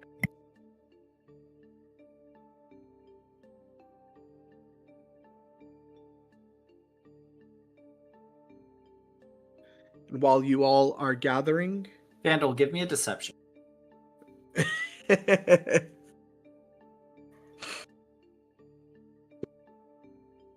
Sorry, I was looking for something real quick. That's okay. Yeah, I definitely come I running don't back sound very. here. I don't. I literally say it like in the most sarcastic, Okay. meaning way. But I don't specify. I just say something has happened to Nadia. I haven't specified what it was. Like it could be bad, it could be good.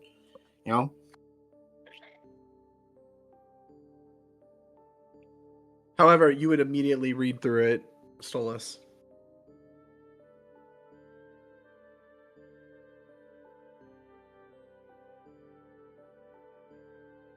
Yeah, William, you can totally see through it. Or we. Oh, and I do specify. Come to the main hall as well. Zin, you see through it. Glad you specified that. We're just running around the entire place. Apparently. So out of curiosity, Like would it be an a athletics check to gib slap him? 20. With advantage because of how big you are compared to his size. That is a very, very unfortunate 8 on the die. Oh my gosh. Yeah. What's your armor class, Vandal? Do I roll Constitution if I get knocked out?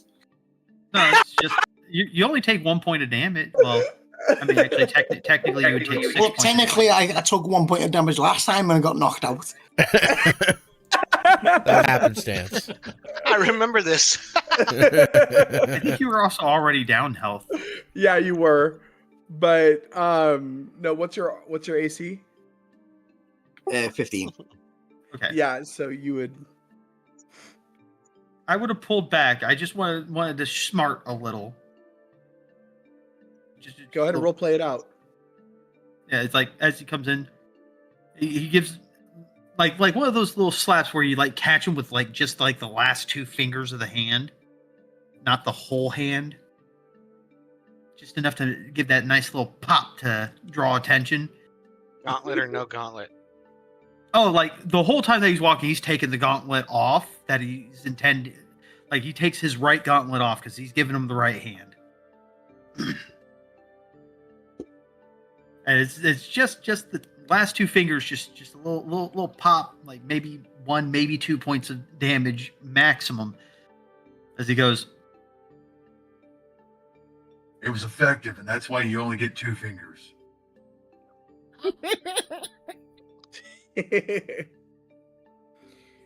So what I'm taking from there is William just fingered me. Yep. Oh gosh. No.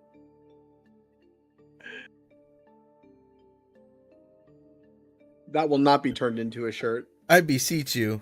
No.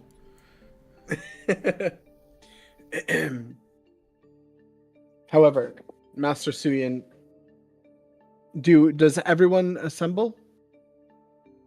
Yeah. Avengers assemble. Zin rolls Who his shows up eyes first? and grabs 6 more pieces of fruit and eats them on the way. Okay. Nyx, Stolas. Oh, I'm in the middle of D&D.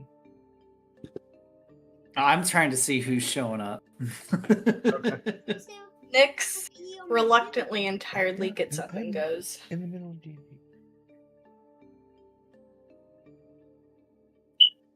And as everyone shows up, Stolas does not show up because Stolas wants to sleep. For sure. Because Stolas a bitch. I mean, what? He needs his beauty sleep. So, assuming we all miss or realize that Stolas is missing, Yes. safe to assume. Absolutely, you would notice that.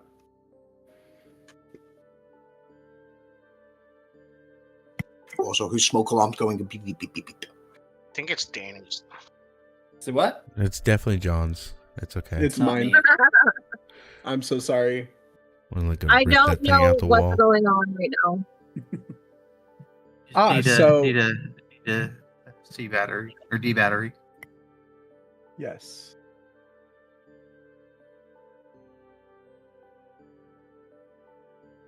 So Um, whose tokens are here?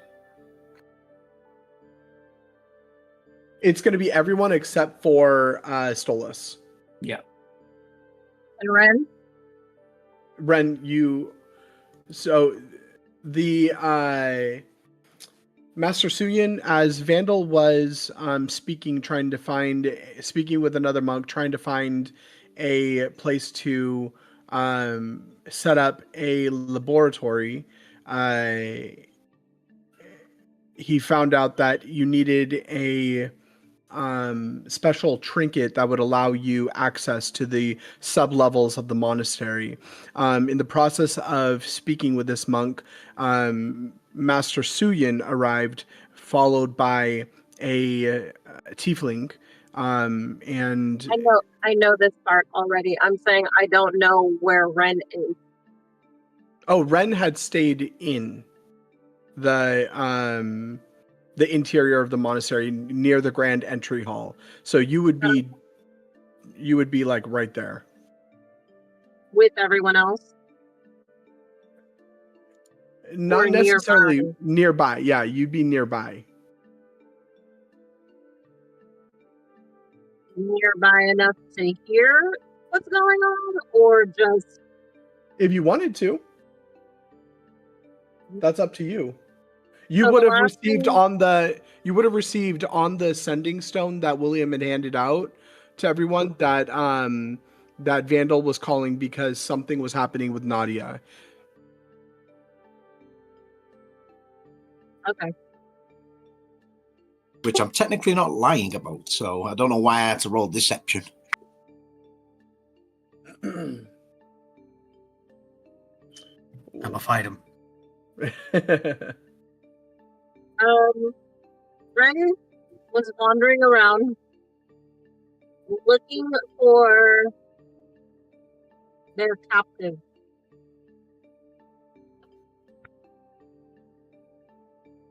You were looking for Juno. Yeah. Okay. I mean, originally you were in the room when everything went sideways and everybody was waking up, right? And then from there, everybody kind of dispersed. So, is that what you went to do? Is went to look for Juno? Yeah.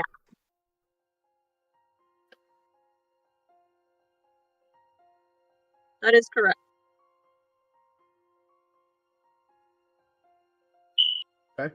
So do you head back or are you not heading back?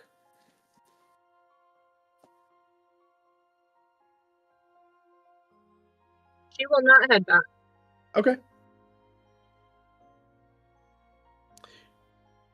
As the rest of you do enter in with you, William, smarting Vandal across the face, Master Suyin waits and says, this is not everyone, but that is okay. I apologize for your comrades explanation of sorts. It is not that. I assure you, Nadia is still safe in our hands and is currently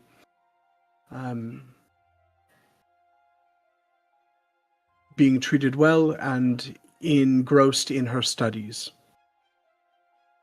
However, we did receive a runner from Hazaz. He had collapsed at the gates, and he carried this for 3 days straight. It's from Layla. She's hosting a celebration in your honor, a formal party at her estate. The Ruby of the Sands, the Grand Vizier himself will be in attendance. And she opens the letter, and you watch as a series of orange trails begin to gently arise from the parchment itself. And it takes the shape of vaguely of Layla's face. And then you watch as it looks at you and begins to speak. To the brave souls who brought my daughter to safety, words cannot express my gratitude. You have given me what I thought impossible. Hope. I am hosting a celebration in your honor at my estate in Hazaz. The Grand Vizier Tariq al-Jalani will be in attendance, as will many of the Caliph's inner circle. This is not merely a party, it is an opportunity. There are whispers in the palace, rumors of artifacts being stolen from the Grand Caliph's vault. Whispers of the Midnight Eye operating within Hazaz itself. Whispers of a weapon that erases rather than kills. I need eyes I can trust, and perhaps you need access to resources only the Caliphate can provide. The party is in 5 days. I have arranged for swift transport, wind-blessed camels that can make the journey in 3 days rather than the weeks that you had taken. Please come, for my sake, for Nadia's sake, for the sake of truths that need uncovering. With deepest gratitude, the Ruby of the Sands. And at that, you watch as the head that was speaking vanishes, and the parchment rolls itself up in Master Suyan's hands. Master Suyan turns to each of you and says, well, Layla is no fool. She's offering you access to the heart of Zakaran power, the Grand Vizier, the palace, and information networks we do not have here in the mountains. If the Midnight Eye truly has agents in Hazaz, then this might be your chance to learn who, how, and why.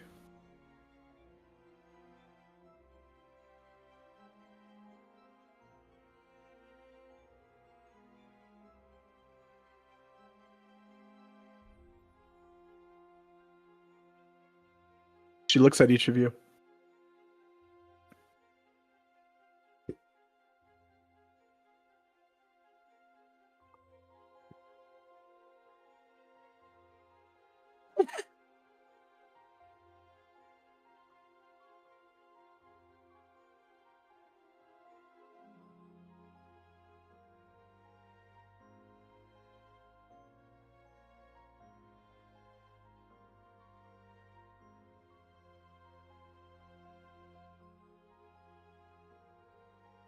Well, 3 days beats weeks. Yeah. Definitely, yeah.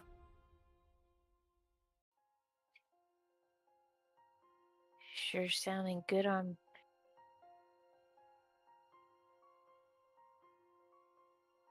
Master Suyan says, yes, however, she turns to the tiefling. And then she looks up, and you watch as she waves her hand in the air as a motion forward to one of the monks that is standing just off to the side. You see the silent monk approach, and she says, would you take our friend here, the runner, and take him back to the gates? Provide him with food and water for his transportation, and ensure his safe delivery. And then she looks at the runner and says, you are relieved. Thank you. You then watch as she says, but before you go, you watch as she places her index finger and her middle finger to the temple of the tiefling. And close her eyes. And then you watch as a white mist begins to form over where she's touching on his temple. And then she begins to move her hand away from it. And then it dissipates. You watch as he looks at her, and there's a confused look on his face, and she says, you have done your job. Thank you. She just memory wiped him.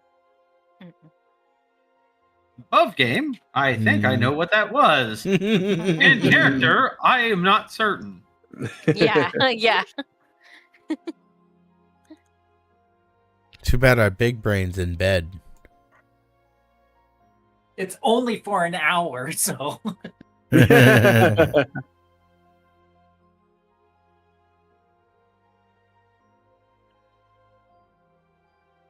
She turns to you and says, I apologize you had to see that. I wanted to make sure that there's no unnecessary information leak. Seems like a good thing to do to me. And it kind of seems like a no-brainer. I mean, I wouldn't mind going back home as us 3 days. Quick trip. And go back and Zen punches his hand against his fist. This new little gauntlet. show Mir some new gifts we could give him. Maybe they're just trying to get rid of us as fast as they can. Oh, what are you saying? Like it's a trap? I don't know. William just kind of shrugs. Well, I would like to hope it isn't, but I wouldn't put it past Mir to be this level of underhanded. You know Do we have any leads? We don't have any leads on good old Gary.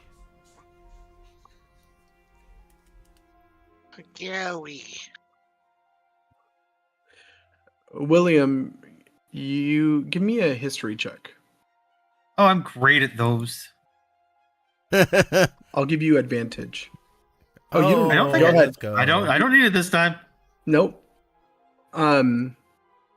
As you hear Zin say or ponder that you don't even have. Go ahead. Actually, the moment I was about to say, I like when he says that, William just kind of goes. I mean, did hear them say about Insert organization name here because brain no worky good. Sonera McCord. I thought there was a different organization that was. What The was Midnight group that Eye? was- Midnight Eye. I thought there was some connection between them and the Accord. There is. Yeah. Okay. I thought I remembered. It's only been a couple weeks though. You did great. Gave me brain worky good. The useless gray lump in between my ears is actually doing its job today. Yeah, William would sit there and I think we might actually have our lead provided to us. We go back.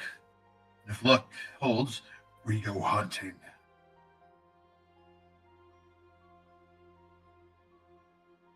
That to me sounds like a plan.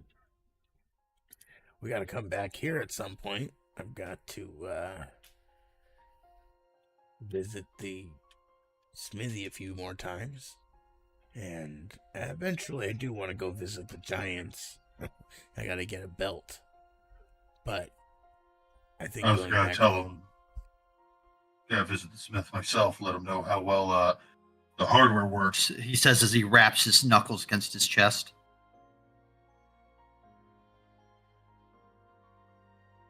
Mention of hunting, you see Sarek perk up.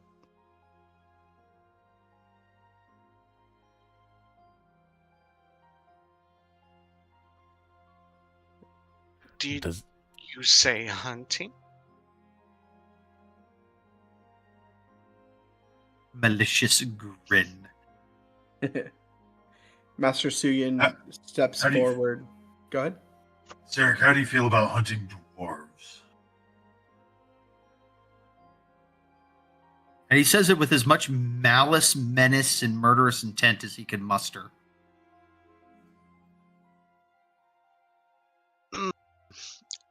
Stag.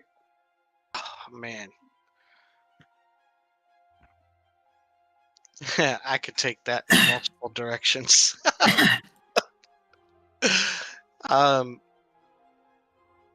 Sarek will be a little more on the gleeful side. I love to hunt. And he just has a big grin on his face. Very simple.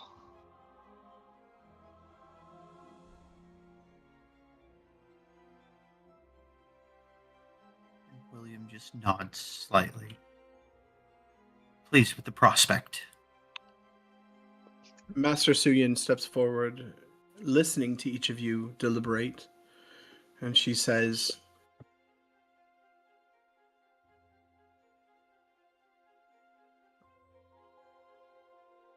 I thank you for bringing the child to us safely.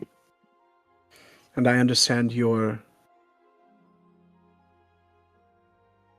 trepidation, your desire to get back to Hazaz quickly, and who would want to pass up an opportunity to waylay with the Ruby of the Sands, especially with what she is offering. I will tell you, we cannot offer that here. You have done what many thought impossible. Crossed the great anvil with a prime and arrived alive. She pauses and folds her hands. I understand the prospect of returning to Hazaz is alluring. But I will not lie to you. The masters and I have deliberated ourselves. And she holds herself with much regale. Your work here is not finished. Nadia is safer here than anywhere else in Zakara. But she is not safe. No place is safe anymore.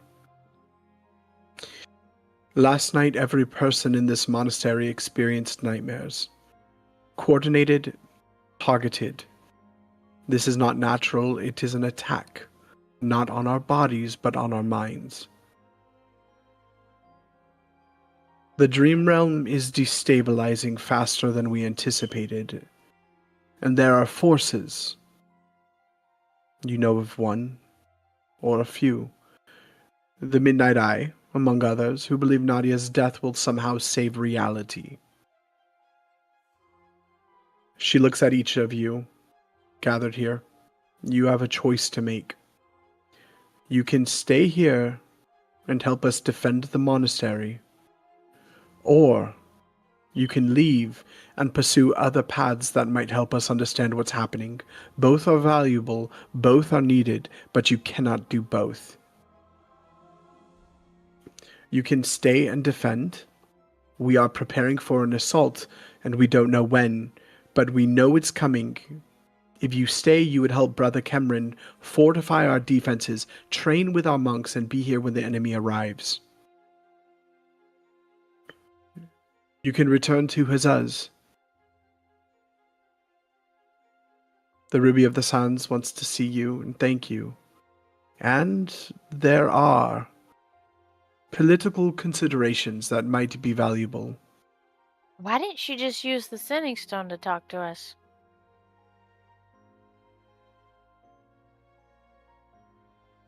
Master Suyin ponders. You watch as she nods and tilts her head, and Yeah. I'm not sure.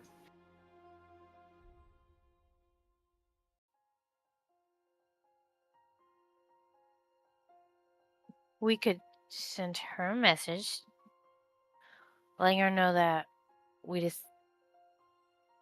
she's not as safe as she'd think. Or maybe not scare her. But it's the only way to pull. Did we tell her we dropped her off? Didn't we just drop her off this eve? Like, it's not even been... The night before. William did reach out and let her know that we were dropping her off.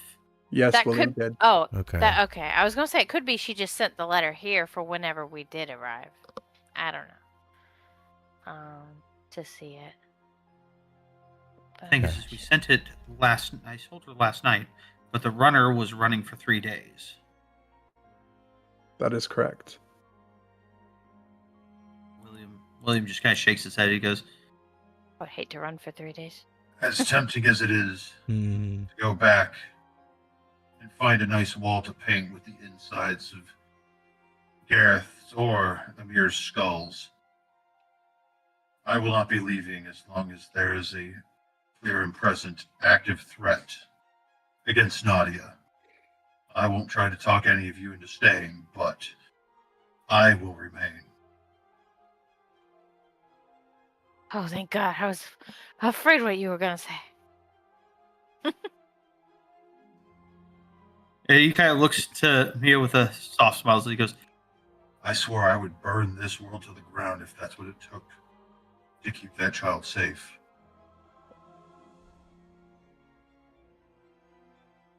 Master Suya nods. I will be honest with you. It would be greatly appreciated if you stayed. However, there's another consideration. If the Dream Realm is destabilizing, the effects won't be limited to remote monasteries. Hazaz has 800,000 souls. If planar rifts begin opening in the City of Delights, the death toll would be catastrophic.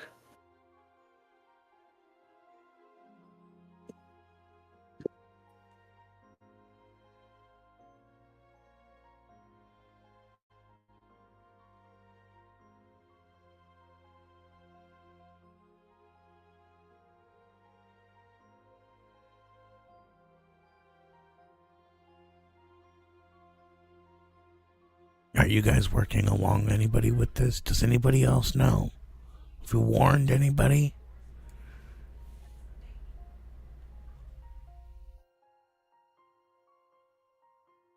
That's right. What if? Well, they probably don't. I was going to say we can use whatever carriages or whatever it was that's supposed to get it back there to save some people in the lands nearby. But it probably wouldn't be enough to save a lot of people. No matter what we do, no matter which way we choose, the other is going to suffer.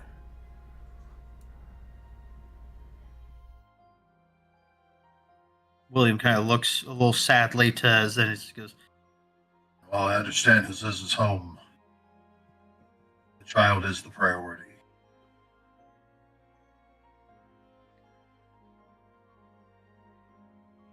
Fine.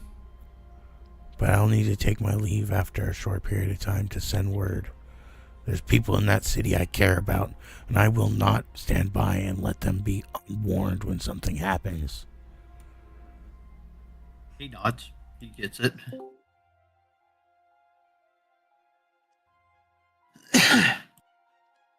I'm gonna stay here then.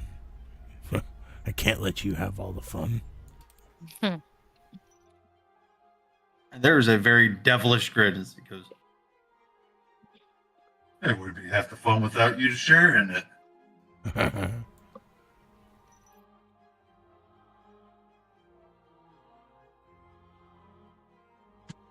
Then so be it. You have least- my arrows. And my besides, ox. I mean, sorry. we And I can know help it wouldn't from be within. as. Sorry. There you go. There is another connection. You watch as Master Suyin pulls out a worn journal. I was tasked by our Grand Master to study the connections between the Dream Realm instability and certain artifacts, and I found references to something called the Ember Core. The Ember Core is a theoretical construct, an artifact of immense power tied to planar anchoring. The texts are fragmentary, but they suggest it's composed of multiple shards scattered across the planes. And according to my research, one of the shards is close by.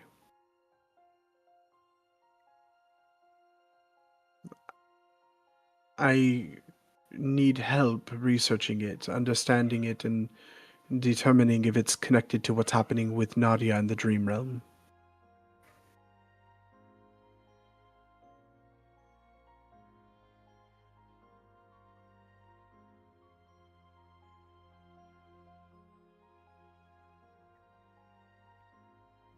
And she's... Go ahead. I look around to the rest of the group. That's definitely not going to be me doing that research. Vandal. Yeah, I'm just picturing everybody just looking at me. I'm like, what? Well, Vandal...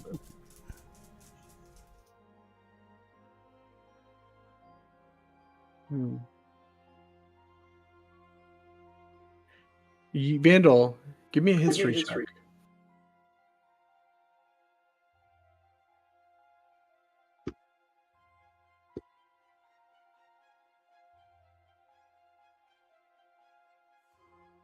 Oh, okay, Glad good. the Double roll. 27, Yeah, yeah. good. Yeah. You would remember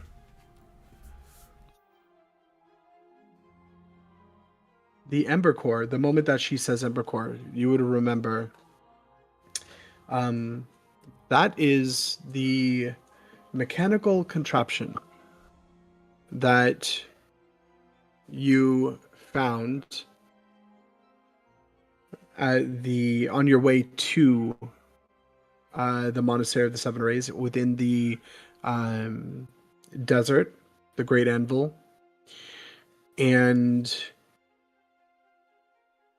you would remember that that is the item that Stolas is currently holding. The Ember Core unit. oh my.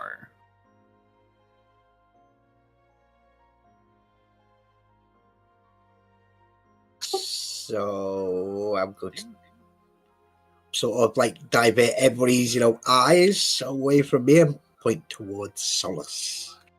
Stolas is not here with you guys. Point towards Stolas' room. Yeah, pointing towards the bedrooms.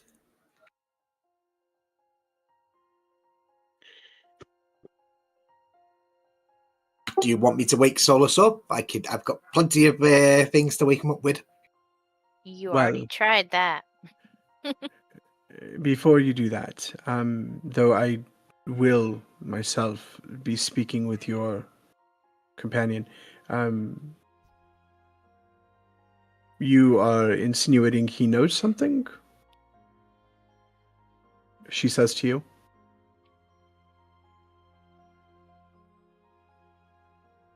Well, I have only glanced at, the knowledge about it. Like, probably know more about it than me. You've glanced at the knowledge. Where did you come across such knowledge, young one? Through libraries and books. Ah, okay. I would love to get together with you then and see where our knowledge matches and what may be different between our sources of information. The reason I was going to be speaking with your other companion, Stolas, is we have noticed how do I put this without sounding mad? We have noticed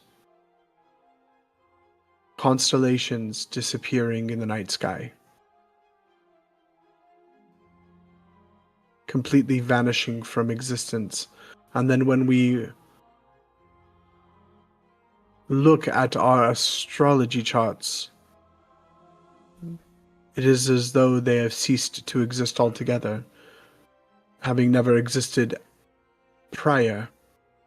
The places where they were held are blank. And so with that, she looks at each of you more grimly. There's a fourth option. More dangerous, but potentially more valuable. Sokar, the City of Eternity.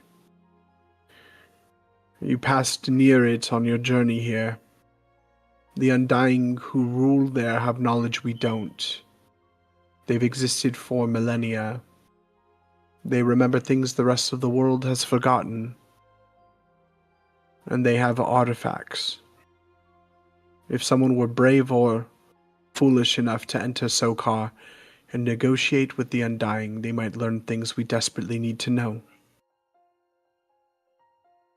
It might be a suicide mission.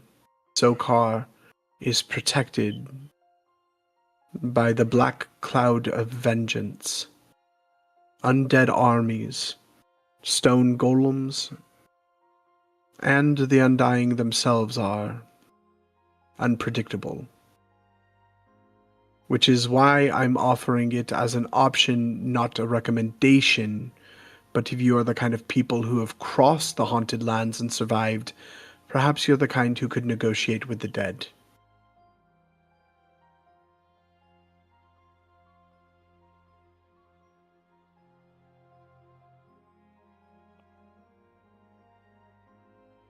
And perhaps they might have some understanding of why the constellations are disappearing.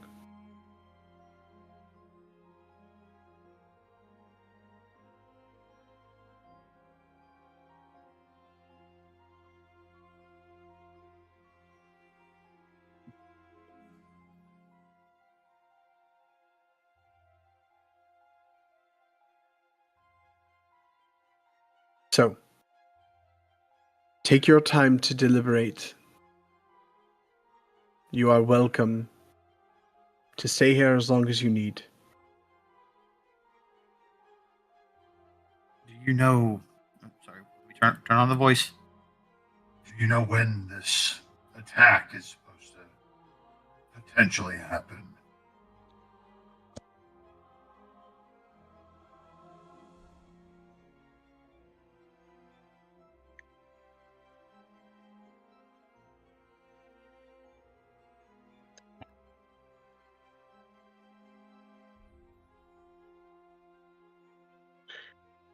We have no way of inferring when or even how it might happen.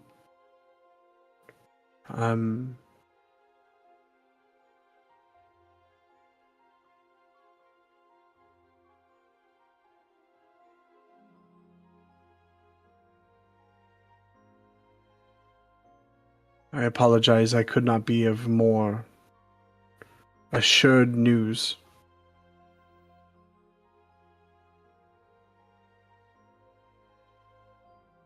Just nods, says nothing else.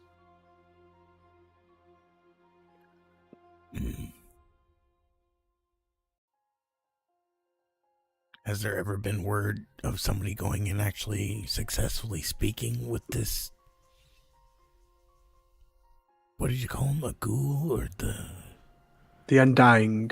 Undying. There have been political treaties made with the Undying of Sokar, yes. So they do at least accept some form of diplomacy. Yes.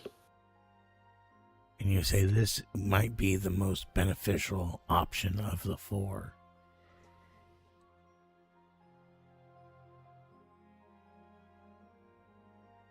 It could be, yes.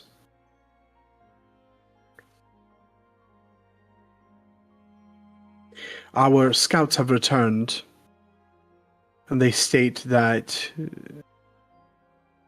there is a possibility that some of the artifacts they hold in Sokar might in fact be this dream steel that we have heard of. But it is a fleeting possibility.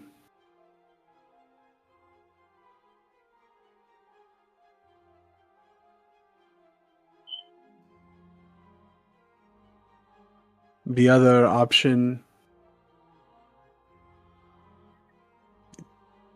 is that we pay them no mind completely. Because as I said, it is quite possibly a suicide mission.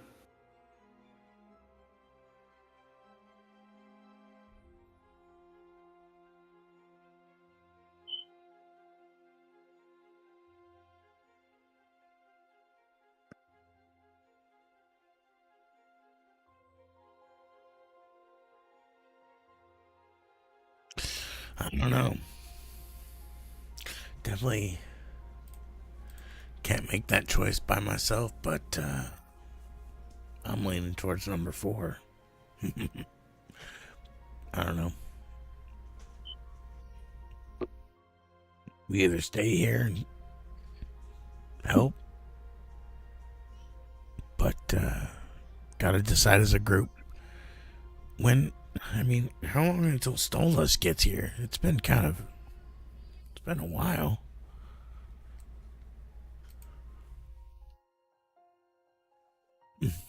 Cuts over to Stolas. He's like huddled under a blanket trying to sleep. Snoring. Meanwhile, Wine Ren bottle is in hand. walking through the monastery trying to find Juno.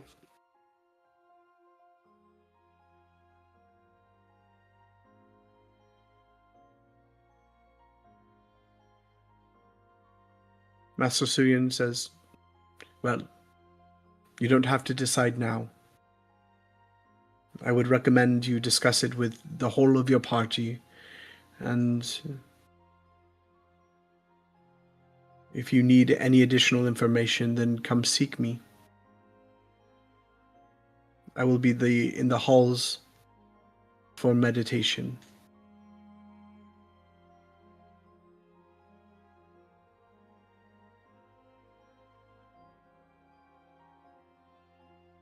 And with that, let's go ahead and take a 10-minute break. Okay. So, All right, my friends. 8:30. 8:20. 8:20, yeah. 10 minutes. 10 minutes. All right, my friends. See you back here in 10 minutes. Be right back, guys.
Oh, now it's 11:21.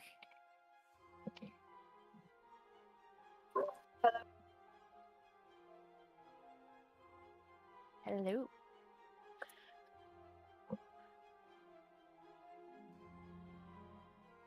I'm back. Yep. I think everyone's back. I don't know. I have no idea. I am here. I'm back. I'm here. Yay. Okay, good. I'm back as well. Hello, friends. We're getting the band back together. Are we all back? I think so. Possibly. Nix? I heard. Yep. Hold on. Where's Ren? She is getting food. Okay.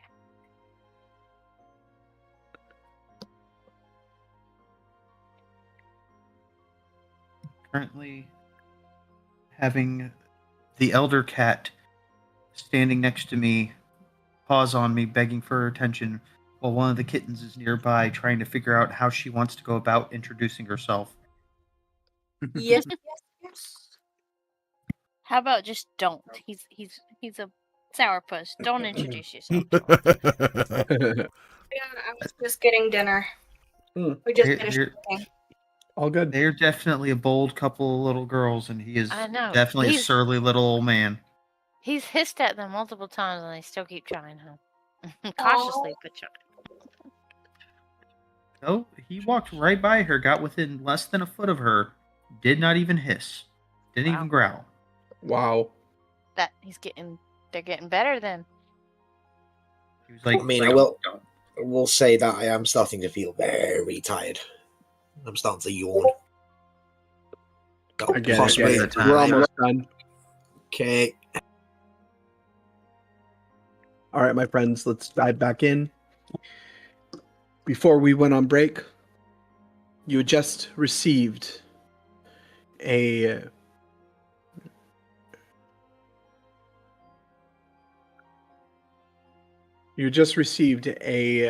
letter from Layla and options from Master Suyin. A bit of an update as to what may be paths forward. However, in no means or way an exhaustive list of options. You can come up with something entirely different than what was laid before you. However, Master Suyin had provided the option of going back to Hazuz and enjoying the political entourage and knowledge that may come with that. Going to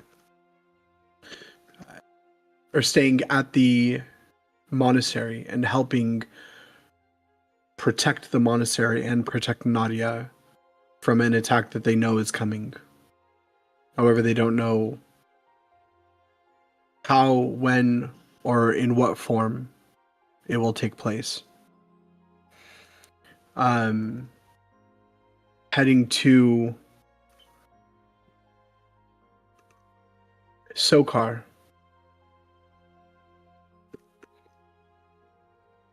and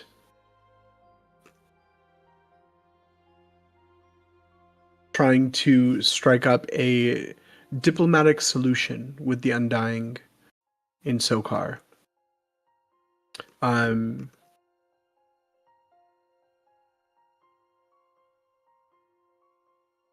And seeing what artifacts are available in Sokar that may be kept there. And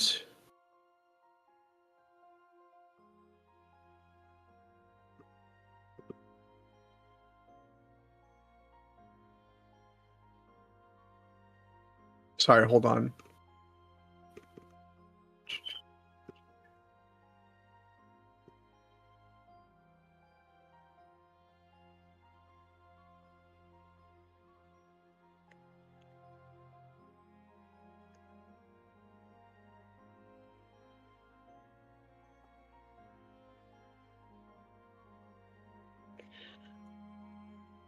I apologize. Hold on really quick, guys.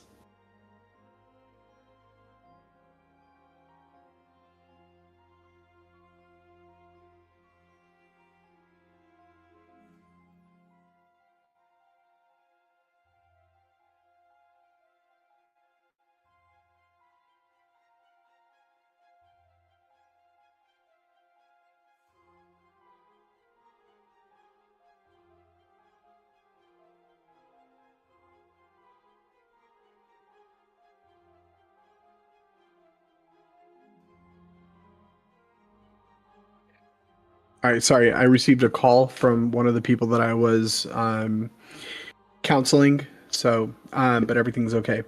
So the four paths that are laid before you to return to Hazaz, to stay here in the monastery and protect, to take out to head out from the monastery and research the Ember Core. And research some of the other items that might be might help in the situation that you guys find yourselves in with Nadia and with the Dream Realm unraveling. And then number 4 is heading to Sokar.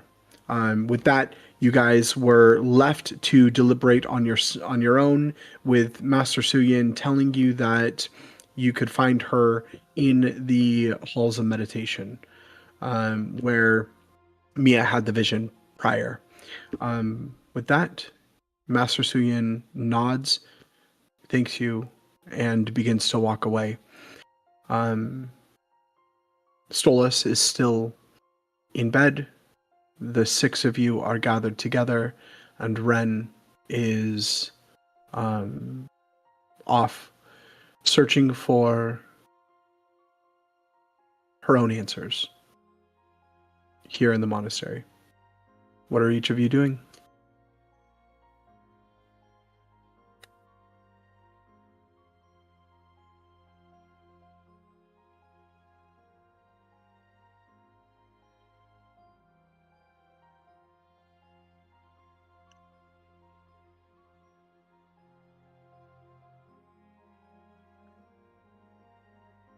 Well,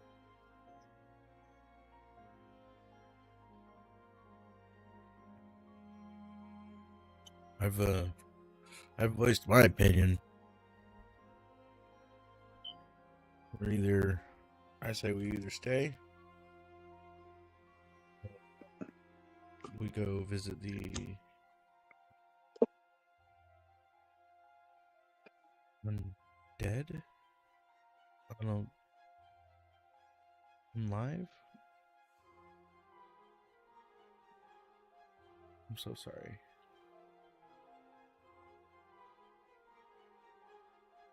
The undying of Sokar?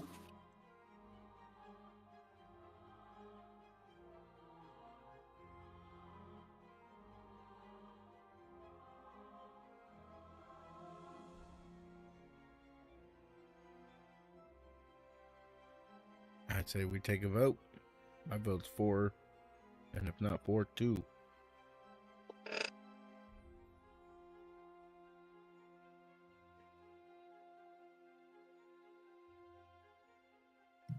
William would definitely need to look at a map to get an idea of where we would be for each of these. I mean, number 1 is right out. William will not go to his at this point in time. So when Like above table, it was very sussy. Yeah, number 1 is literally just, you want to go back home and party. Want to go back home to a trap. Well, I mean, regardless, even if it was fully on the up and up, William would let the party go without him if everybody else wanted to go, without a second thought. But curious about the logistics of returning to the monastery should word come of problems, as it were. It's true, because she told everyone to, be quiet before and not send her messages. So maybe that's what I heard. But no. Yeah, how easy How- is it how- to forge how- a letter? How quickly would we be able to get back to the monastery from Zakar?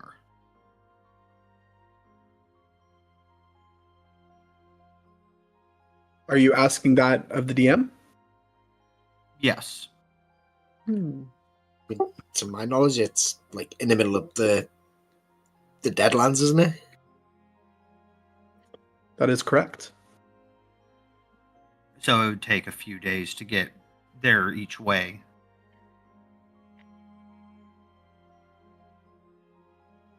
Probably at least. Could we see the world map? Absolutely. Bless you. Good.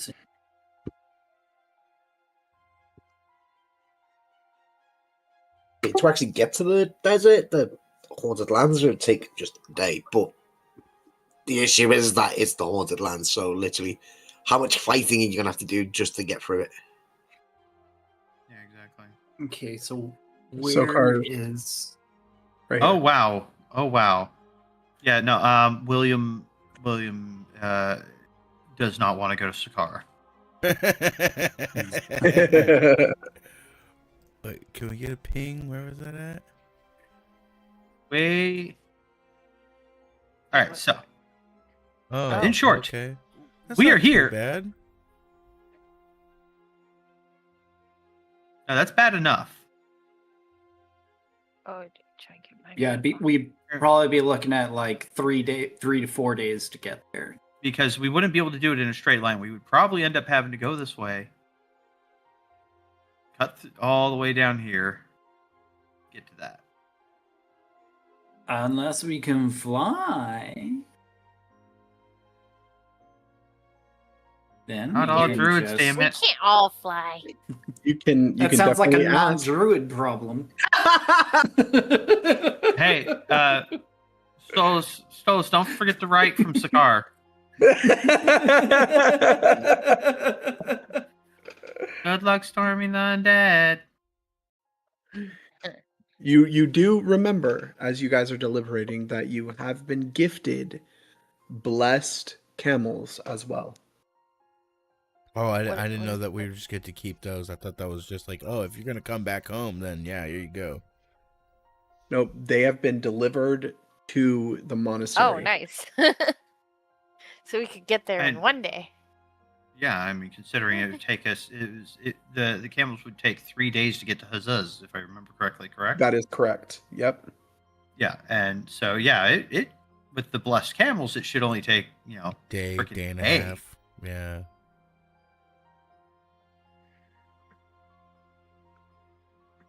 Yep, my boat's still We- either 1 or 4. Essentially get that in 3 days.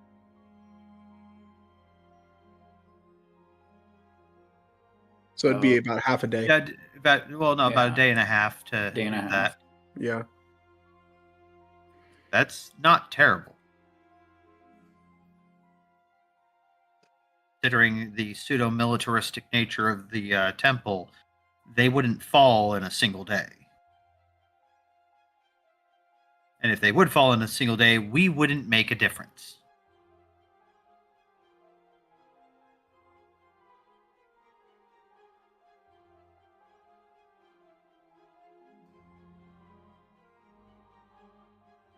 Well, I think option 3 and 2 go in pretty much hand in hand. We probably don't actually have to leave anywhere to do number 3. Yeah.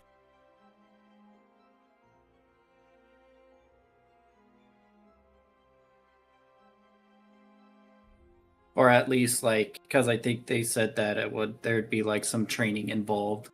Have fun, martial people. That's gonna Okay, what's in Zakara again? I'm sorry, I'm confused. I mean, option 2. I mean, if you give me enough supplies, I could, make a lot of guns. Ren, the party is deliberating on the 4 options available to you guys. And Wait, 4? obviously, yeah. Thought it was 3. Nope, there's 4. Technically, 2 and 3 can be pretty much kind of done together. That is correct. You can just repeat them then. Yeah. Thank you, Solus, by the way, for putting them in chat. Oh, okay. Okay. Yeah, I see that. note taker. So return to Hazaz. Give that man inspiration. Yes, I absolutely. You get inspiration. Wait, what do we need? Sorry, I'll wait. No, you're good. Go ahead. Go ahead. I was asking what we need to negotiate with the dead. I'm confused. Yeah. So, for option 4, Master Suyin had stated that that's the most dangerous, but potentially the most valuable of the options. To travel to Zakar, which is Zin, you would know this because of your lineage here in Zakara. It is known as the City of Eternity. It is essentially the sister site of the ancient empire of Netheril, just Zakaran, and negotiate with the Undying, ancient undead who rule Zakar. Would my... I know this is probably in-game type question. Would it be lynchers or... No. So give me a history check. Give me a history check, because what I'm thinking is technically I could cut that day into a second. What? While also taking a little pit stop where we need to go. That's what I want. Because I could, in theory, open a gate to Hades. We go shopping for some souls, and then you said souls to trade with the dead. Ooh.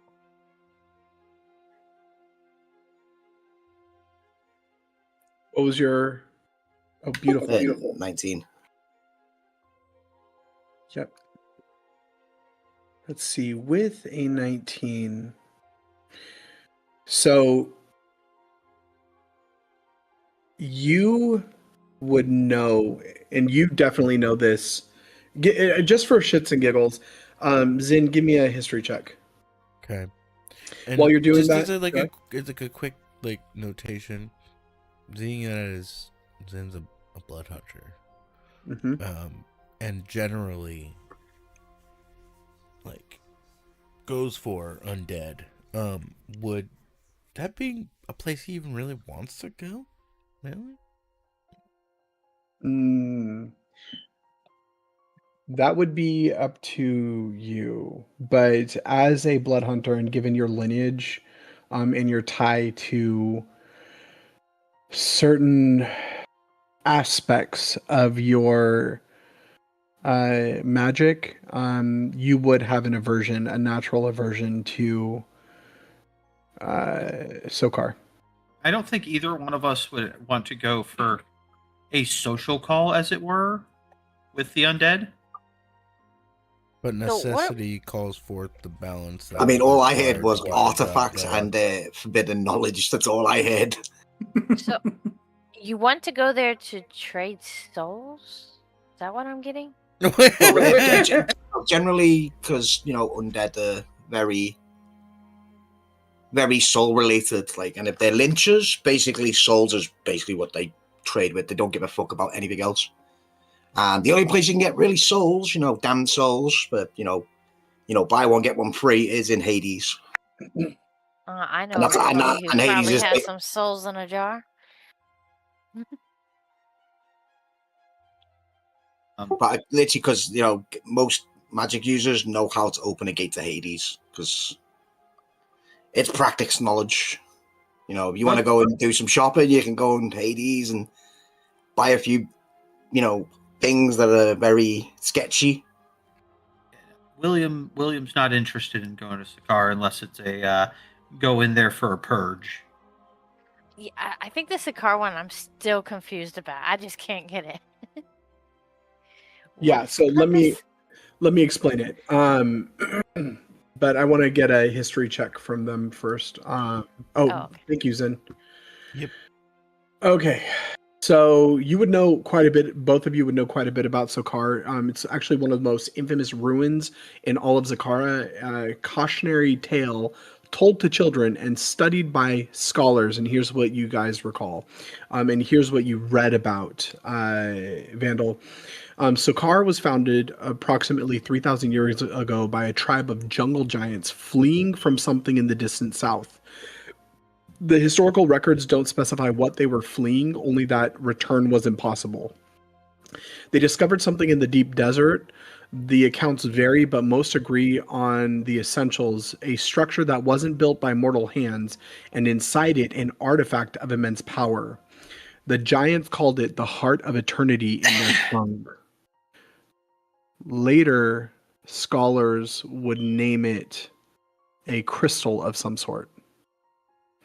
Whatever it was, it granted the giants who touched it immortality, or at least a form of it. They stopped aging, wounds healed, disease couldn't touch them. Around this artifact, they built Sakar. For over 1,500 years, Sakar thrived. At its height, the city housed 300,000 souls, mostly giants, but also human, Ganassi, and others drawn by tales of a place where death itself could be defied.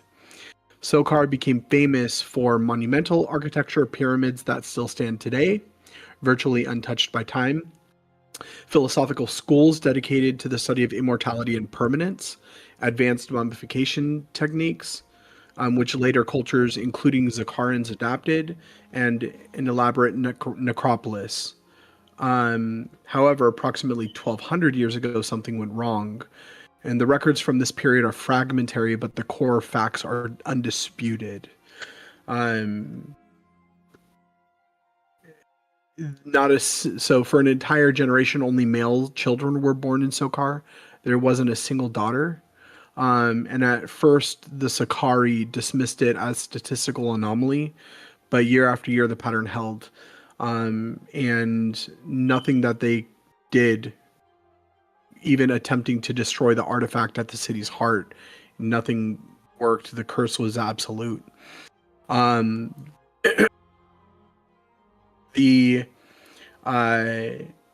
Essentially, they have become known as the Undying. And now the civilization has actually shriveled. Eventually, the people died and then were raised back as undead. They sealed the city, a curse of their own making, the Black Cloud of Vengeance. And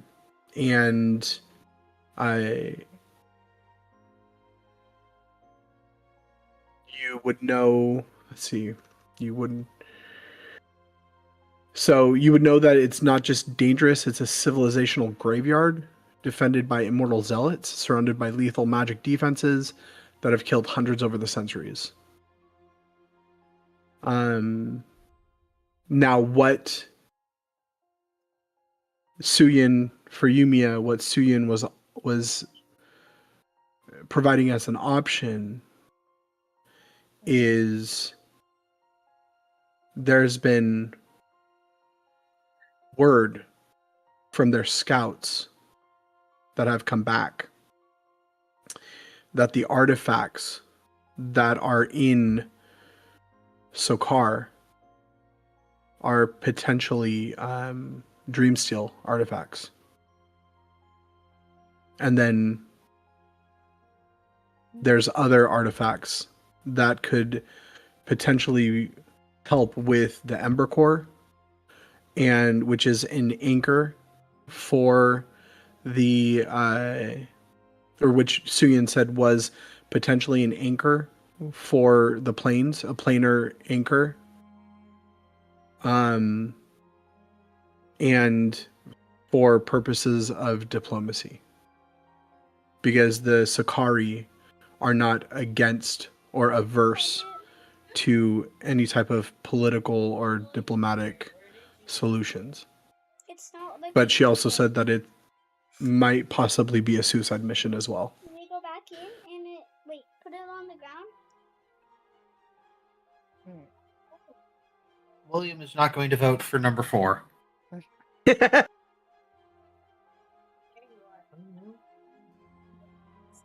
William is not the guy for that one.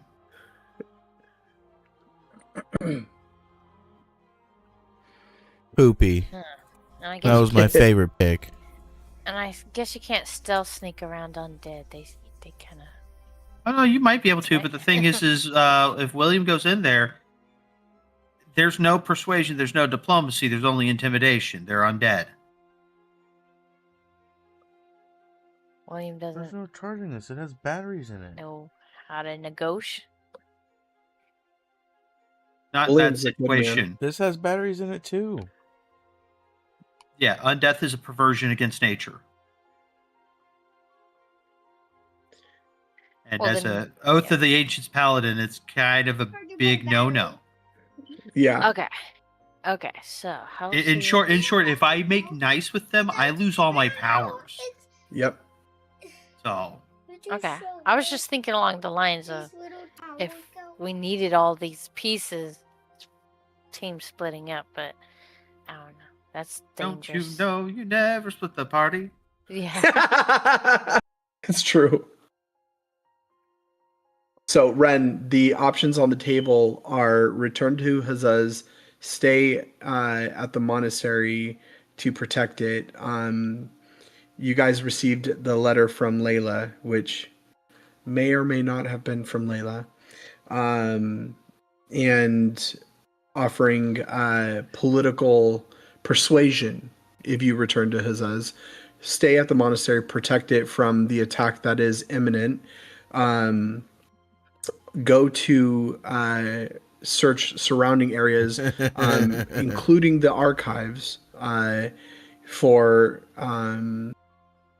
more information regarding the Ember Core, or go to Zakara to see the artifacts, or try to make some sort of political union with the Zakari, and then see what other artifacts they may have there. Those are the options that have been laid out before you.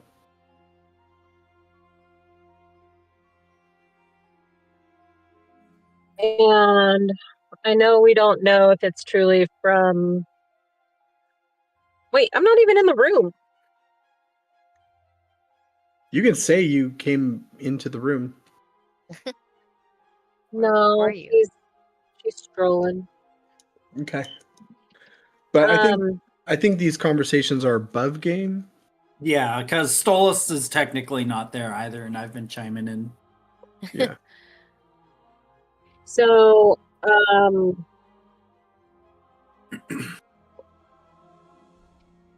if, like, what's his name? Amir is still out there. And we go back to Hazaz. We could be going into a trap. I mean, If we... Mm-hmm. just gonna say point blank, William will not be going back to Hazaz regardless of the party's vote. Oh, okay. Like, if you guys go, you will be going without William. Oh, and the reason What being happened- is because we hear that Nadia is in fact in danger, and we might. How do we need- know she's in danger? Because let me scroll up here. What's the name? Region. Suijin said that there's an attack will be coming to the temple. The temple will be attacked. So, How do they know? they don't. Where did they get their information from? That's a good question. You guys didn't ask? Where were you? Where were you to ask these questions? I'm scrolling through the monastery. I am Ren is crying because she is missing her own monastery, and this is the first time she's been back in one for who knows how long now, because she was either some sort of time gap happened or she was just disappeared for a while. Rewind. Let's wobbly update. timey-wimey stuff. But I mean, go ahead. That is a very valid point. Am I allowed to retroactively toss out a insight on the information that the info bomb about the pending attack? Absolutely. I'm so glad I get decent rolls on that one at least. Can't roll for nothing on anything else.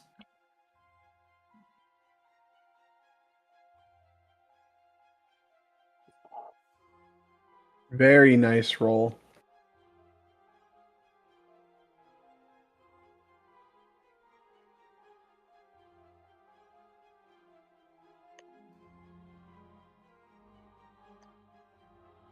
Okay. Let me go back to my notes.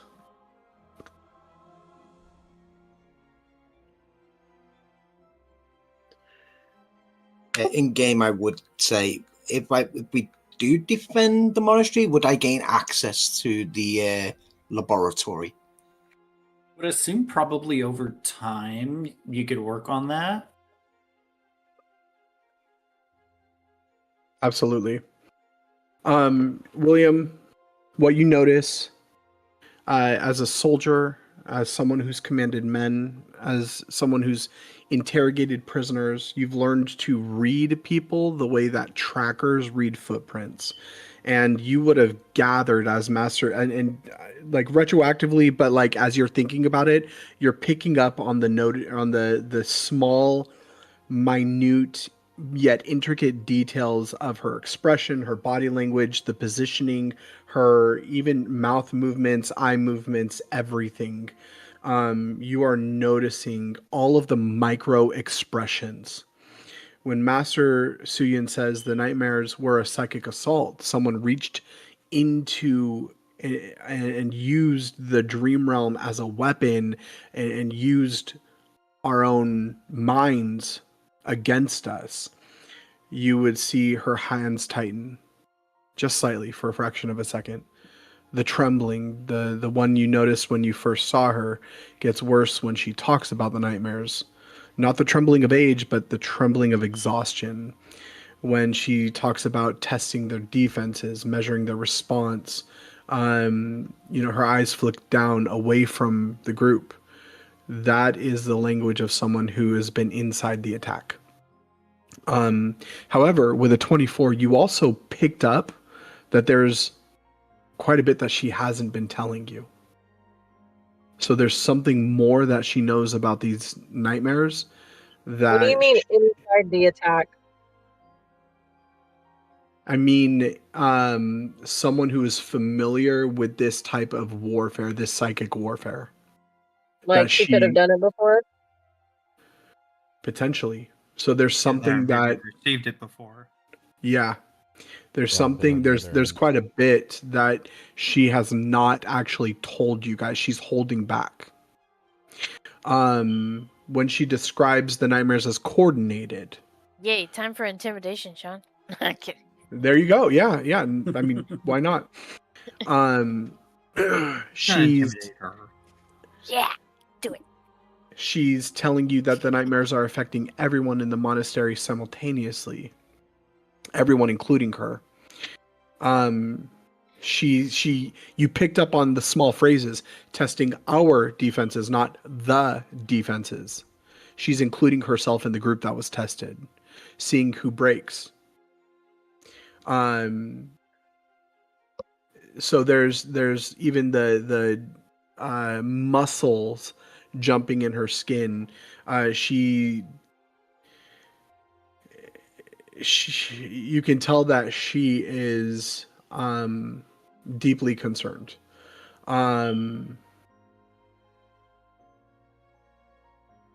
let's see what else. You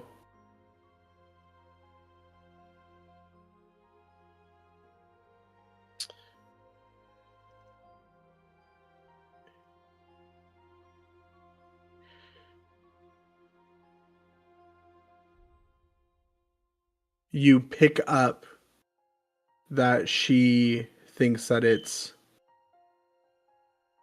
prophetic. And as far as the time frame of when the attack is going to come,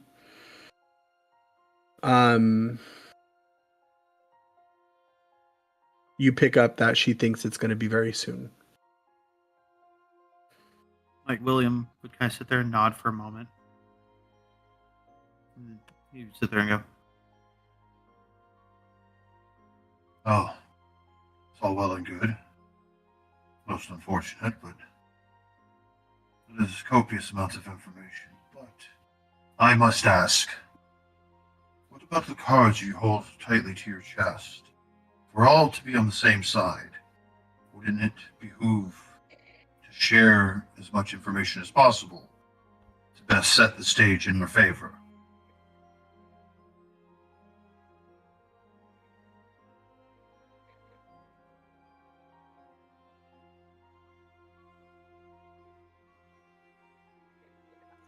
As you are saying that, you also remember, William, do you want this public or do you want this private? I'll whisper it to you. We're all there, right? I'm curious. I don't know what the private thing could be. Dun-dun-ch.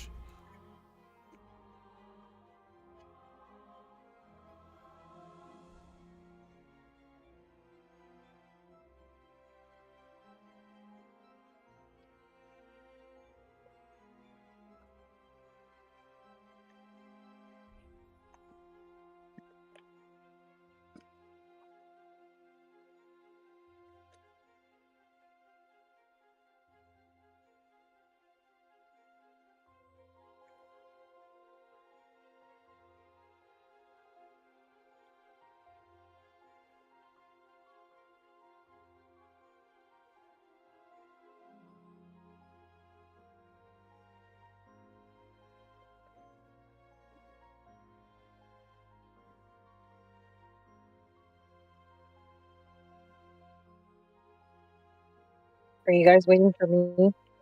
No, waiting on Okay. John is whispering something to me. I'm not sure if he's doing it on Discord or if he's whispering it in here. I was like, oh crap. There you go, William. Let's grabbing In dinner. roll 20.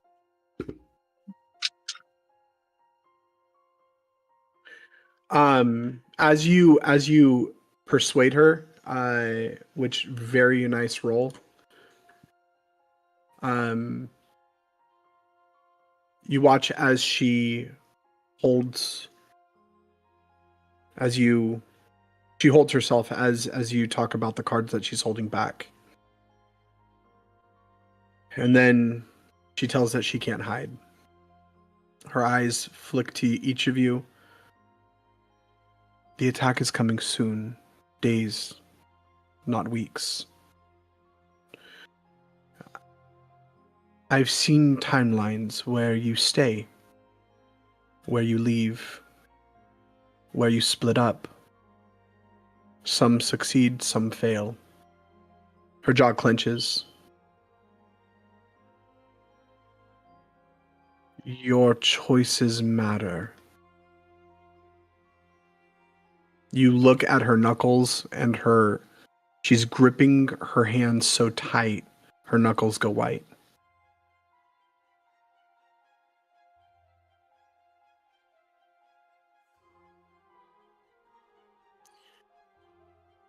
I've commanded men.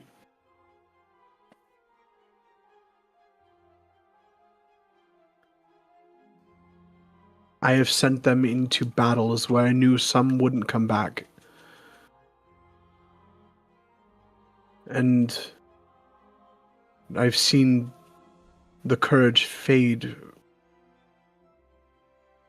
from my men.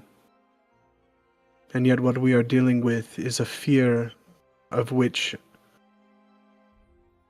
we've never seen before.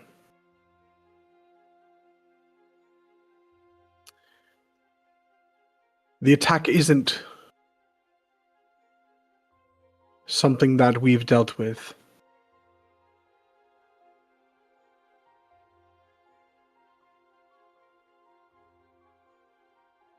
Ever before. And our prophetic timeline indicates that it will be within the 6 days from now. We don't know exactly when, but we know within that time frame. I didn't tell you because I didn't want you to feel trapped. I didn't want you to make decisions based on the fear of a ticking clock.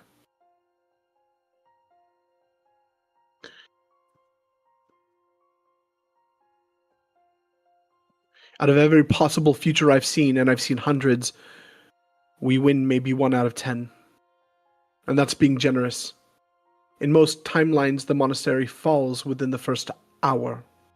The defenses are breached, monks are overwhelmed, and creatures that I've never seen before outside of these prophetic times, which our Grand Master has dubbed Dream Eaters, phase through our wards. And Nadia. In most timelines, she dies screaming, begging for her mother. And there's nothing any of us can do to stop it. And the timelines where we win, they're narrow. They require perfect timing, perfect coordination, and luck we have no right to expect. They require you making choices I have no right to ask you to make. And even in the best outcomes, even in the timelines where Nadia survives, the cost is we lose 60 and 80% of the monks. Master Batu dies in 7 out of 10 victory timelines. Brother Kremrin dies in 9 out of 10. I die in most of them. Victory doesn't mean everyone lives. It means Nadia lives. And the monastery holds long enough for her to be evacuated, or for reinforcements to arrive, or for something to change the equation.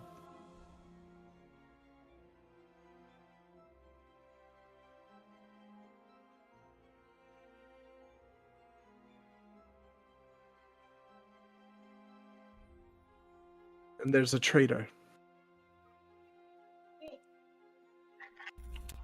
But I've never been able to see the traitor. That evokes a very high arch of the eyebrow. Around this time, Ren has now found her way back to the ring. She was lost, guys. She didn't know where she was going.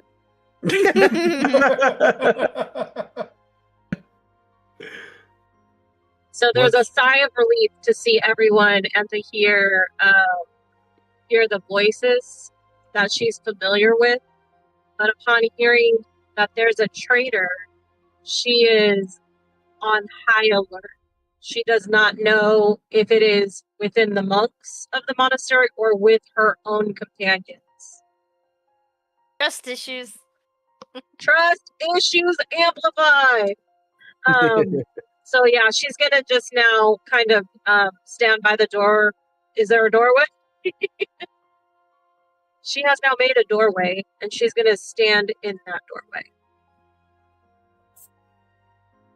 Just blew open a new door. Did you make a new door, and now you're just standing there? Exactly. Gotcha. Exactly.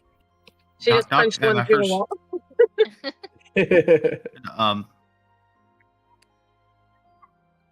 William just kind of nods quietly.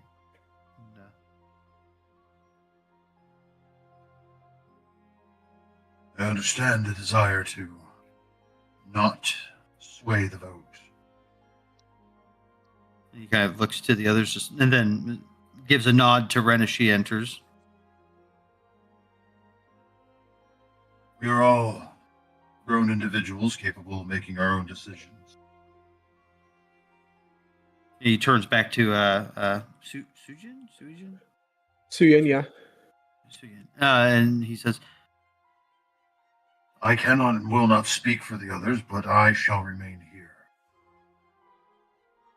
I will help you with establishing the defenses here, and I doubt that I have the mental capacity to render much assistance with the Ember Corps, but if I may be able to be of help I will. But as for returning to Hazuz, hell no. And I'm sorry, I will not be going to Zakar to make any form of negotiating. I will be going there to purge. So I think it's best if I don't go. If she'd seen all these possibilities, why can't she just tell us which one will work? Yeah. See. What are you, like some sort of like time warden? What's your deal? You're seeing these timelines. The gift of prophecy is a powerful but convoluted feat. I'd say it's pretty clear we're not going anywhere. If this is truly in danger, we didn't come all the way here to drop her off for this place to get demolished and Nadia be in danger again. Yeah. You'll have to drag me away from here with cold dead hands. She'd say the attack was in 3 days. no, she said within 6 days. Oh, within 6 days. Okay. Which would So it make could be sense tomorrow? why they're trying to get us to go back to Zuz and lure us back away.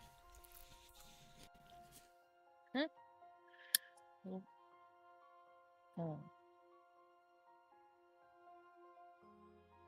Well, Ren is kind of taking in all of the different perspectives from everyone, but she has no idea what all this information means. So instead of asking each individual person what has just happened, she will turn to Master Cian and excuse me.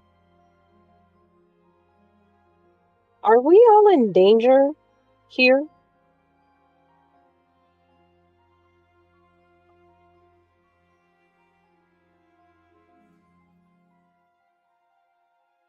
But simply, yes.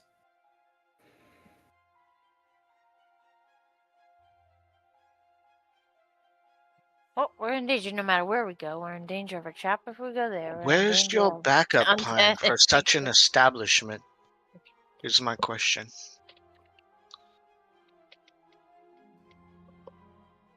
Is this it? Is this your final stand here?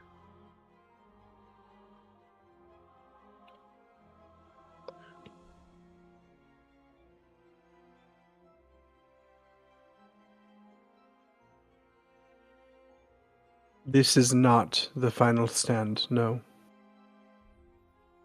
Do you know who is attacking?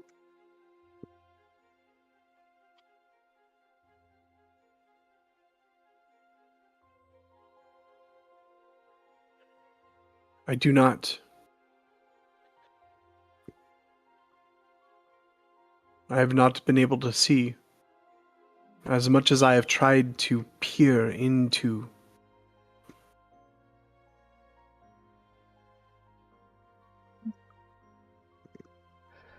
it was never allotted for me to see. So in this information that you have, this is well-known information. I take it throughout your people.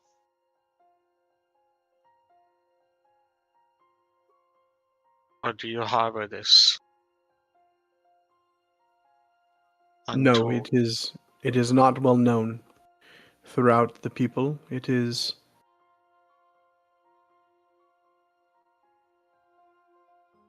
it has been Assuming allotted amongst only. a select few?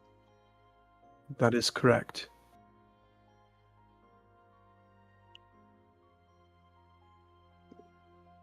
So with this information, are you, as you say, are you preparing for some type of war? An attack? Are you calling on resources?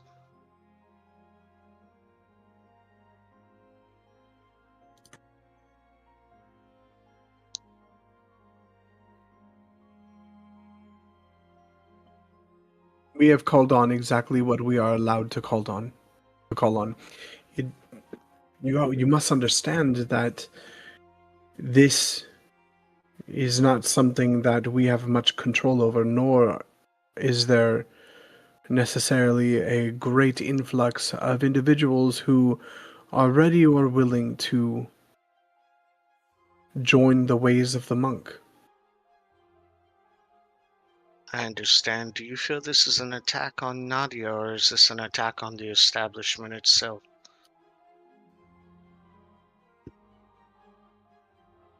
On Nadia. It is clear it is on Nadia. For whatever reason, this child is the center of all of this. The prime. But it is more than just an attack on her. It is an attack on the dream realm itself. The only time the dream realm creates a prime, an anchor, is when it is threatened. That means that there is something pushing, bearing its weight upon the very fabric of the dream realm itself. So as much as Nadia is attempting, or having be attempted, the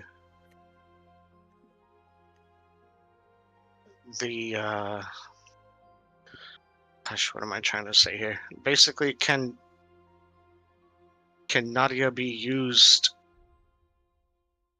to restore or fix this just as much as she's attempting to be attacked?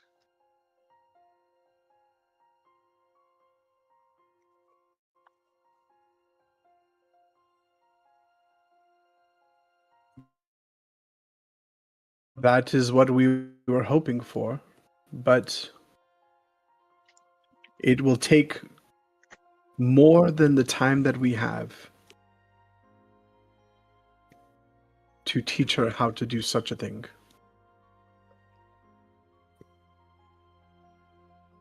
And you feel what's coming is coming too quickly? Yes.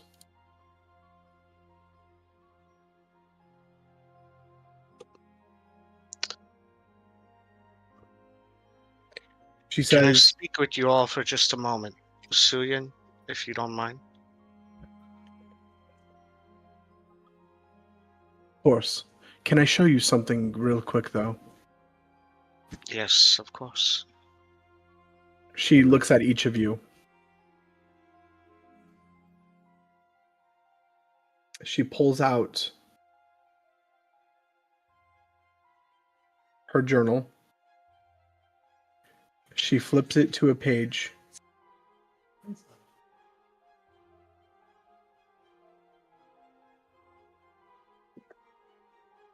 And on this page, you see a depiction, an imprint. She says, below in the archives, in the deepest level of this monastery, sits a painting done by the ancients, monks more gifted in prophecy than myself, more gifted in prophecy than any of the other monks prior. A mural that was crafted from their very dreams. And as she turns to the page and shows you, you see a 3-section depiction. A woman clad in stars, weaving together in the first section.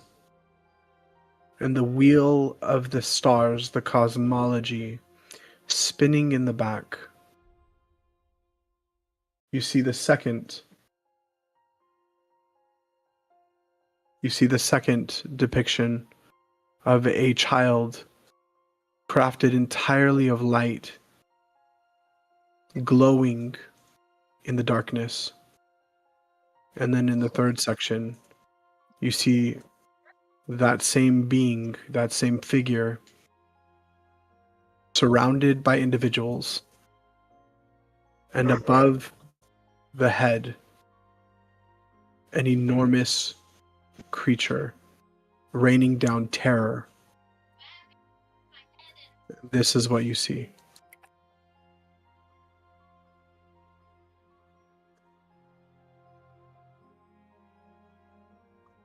Did it reveal itself? Did. Yes. Interesting. And that, my friends, is where we will end tonight. The fuck is that thing?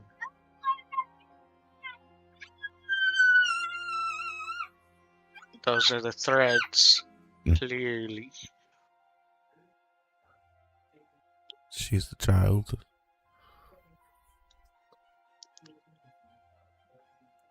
Yeah, but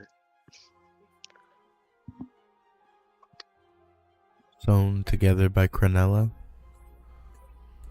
there's something that there has to be something that we can do with Nadia in like a post-haste fashion. Love it.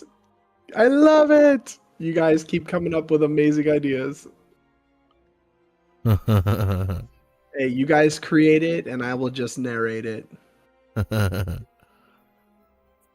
Love it. That's awesome. We'll investigate what these symbols above in the middle mean. Yes. Stuff like that. Monster. Okay. It looks like on the right side. It's that same character flanked by characters.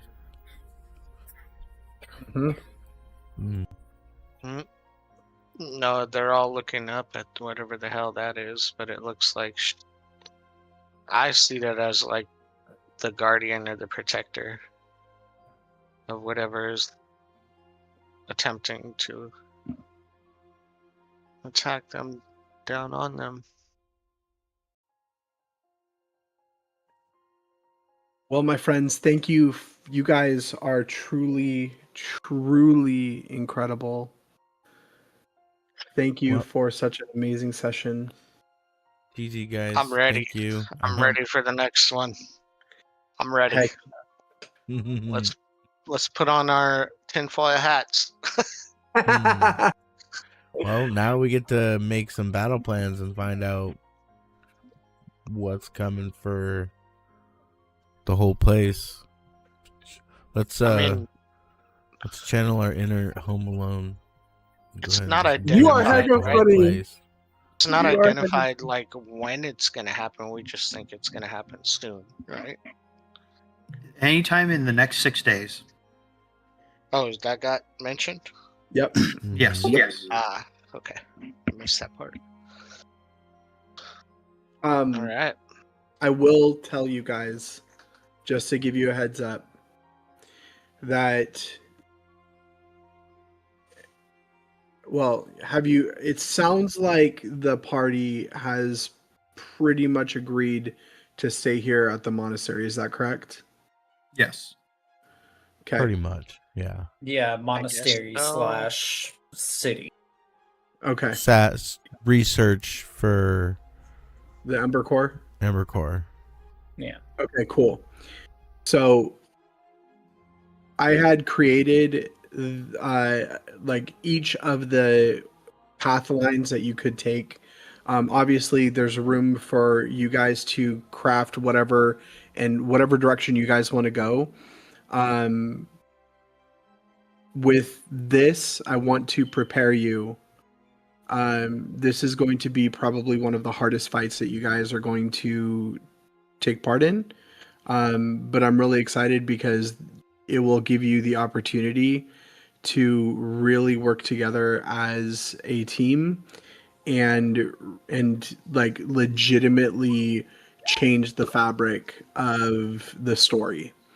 So I'm super excited for you guys to have this path that you guys have chosen.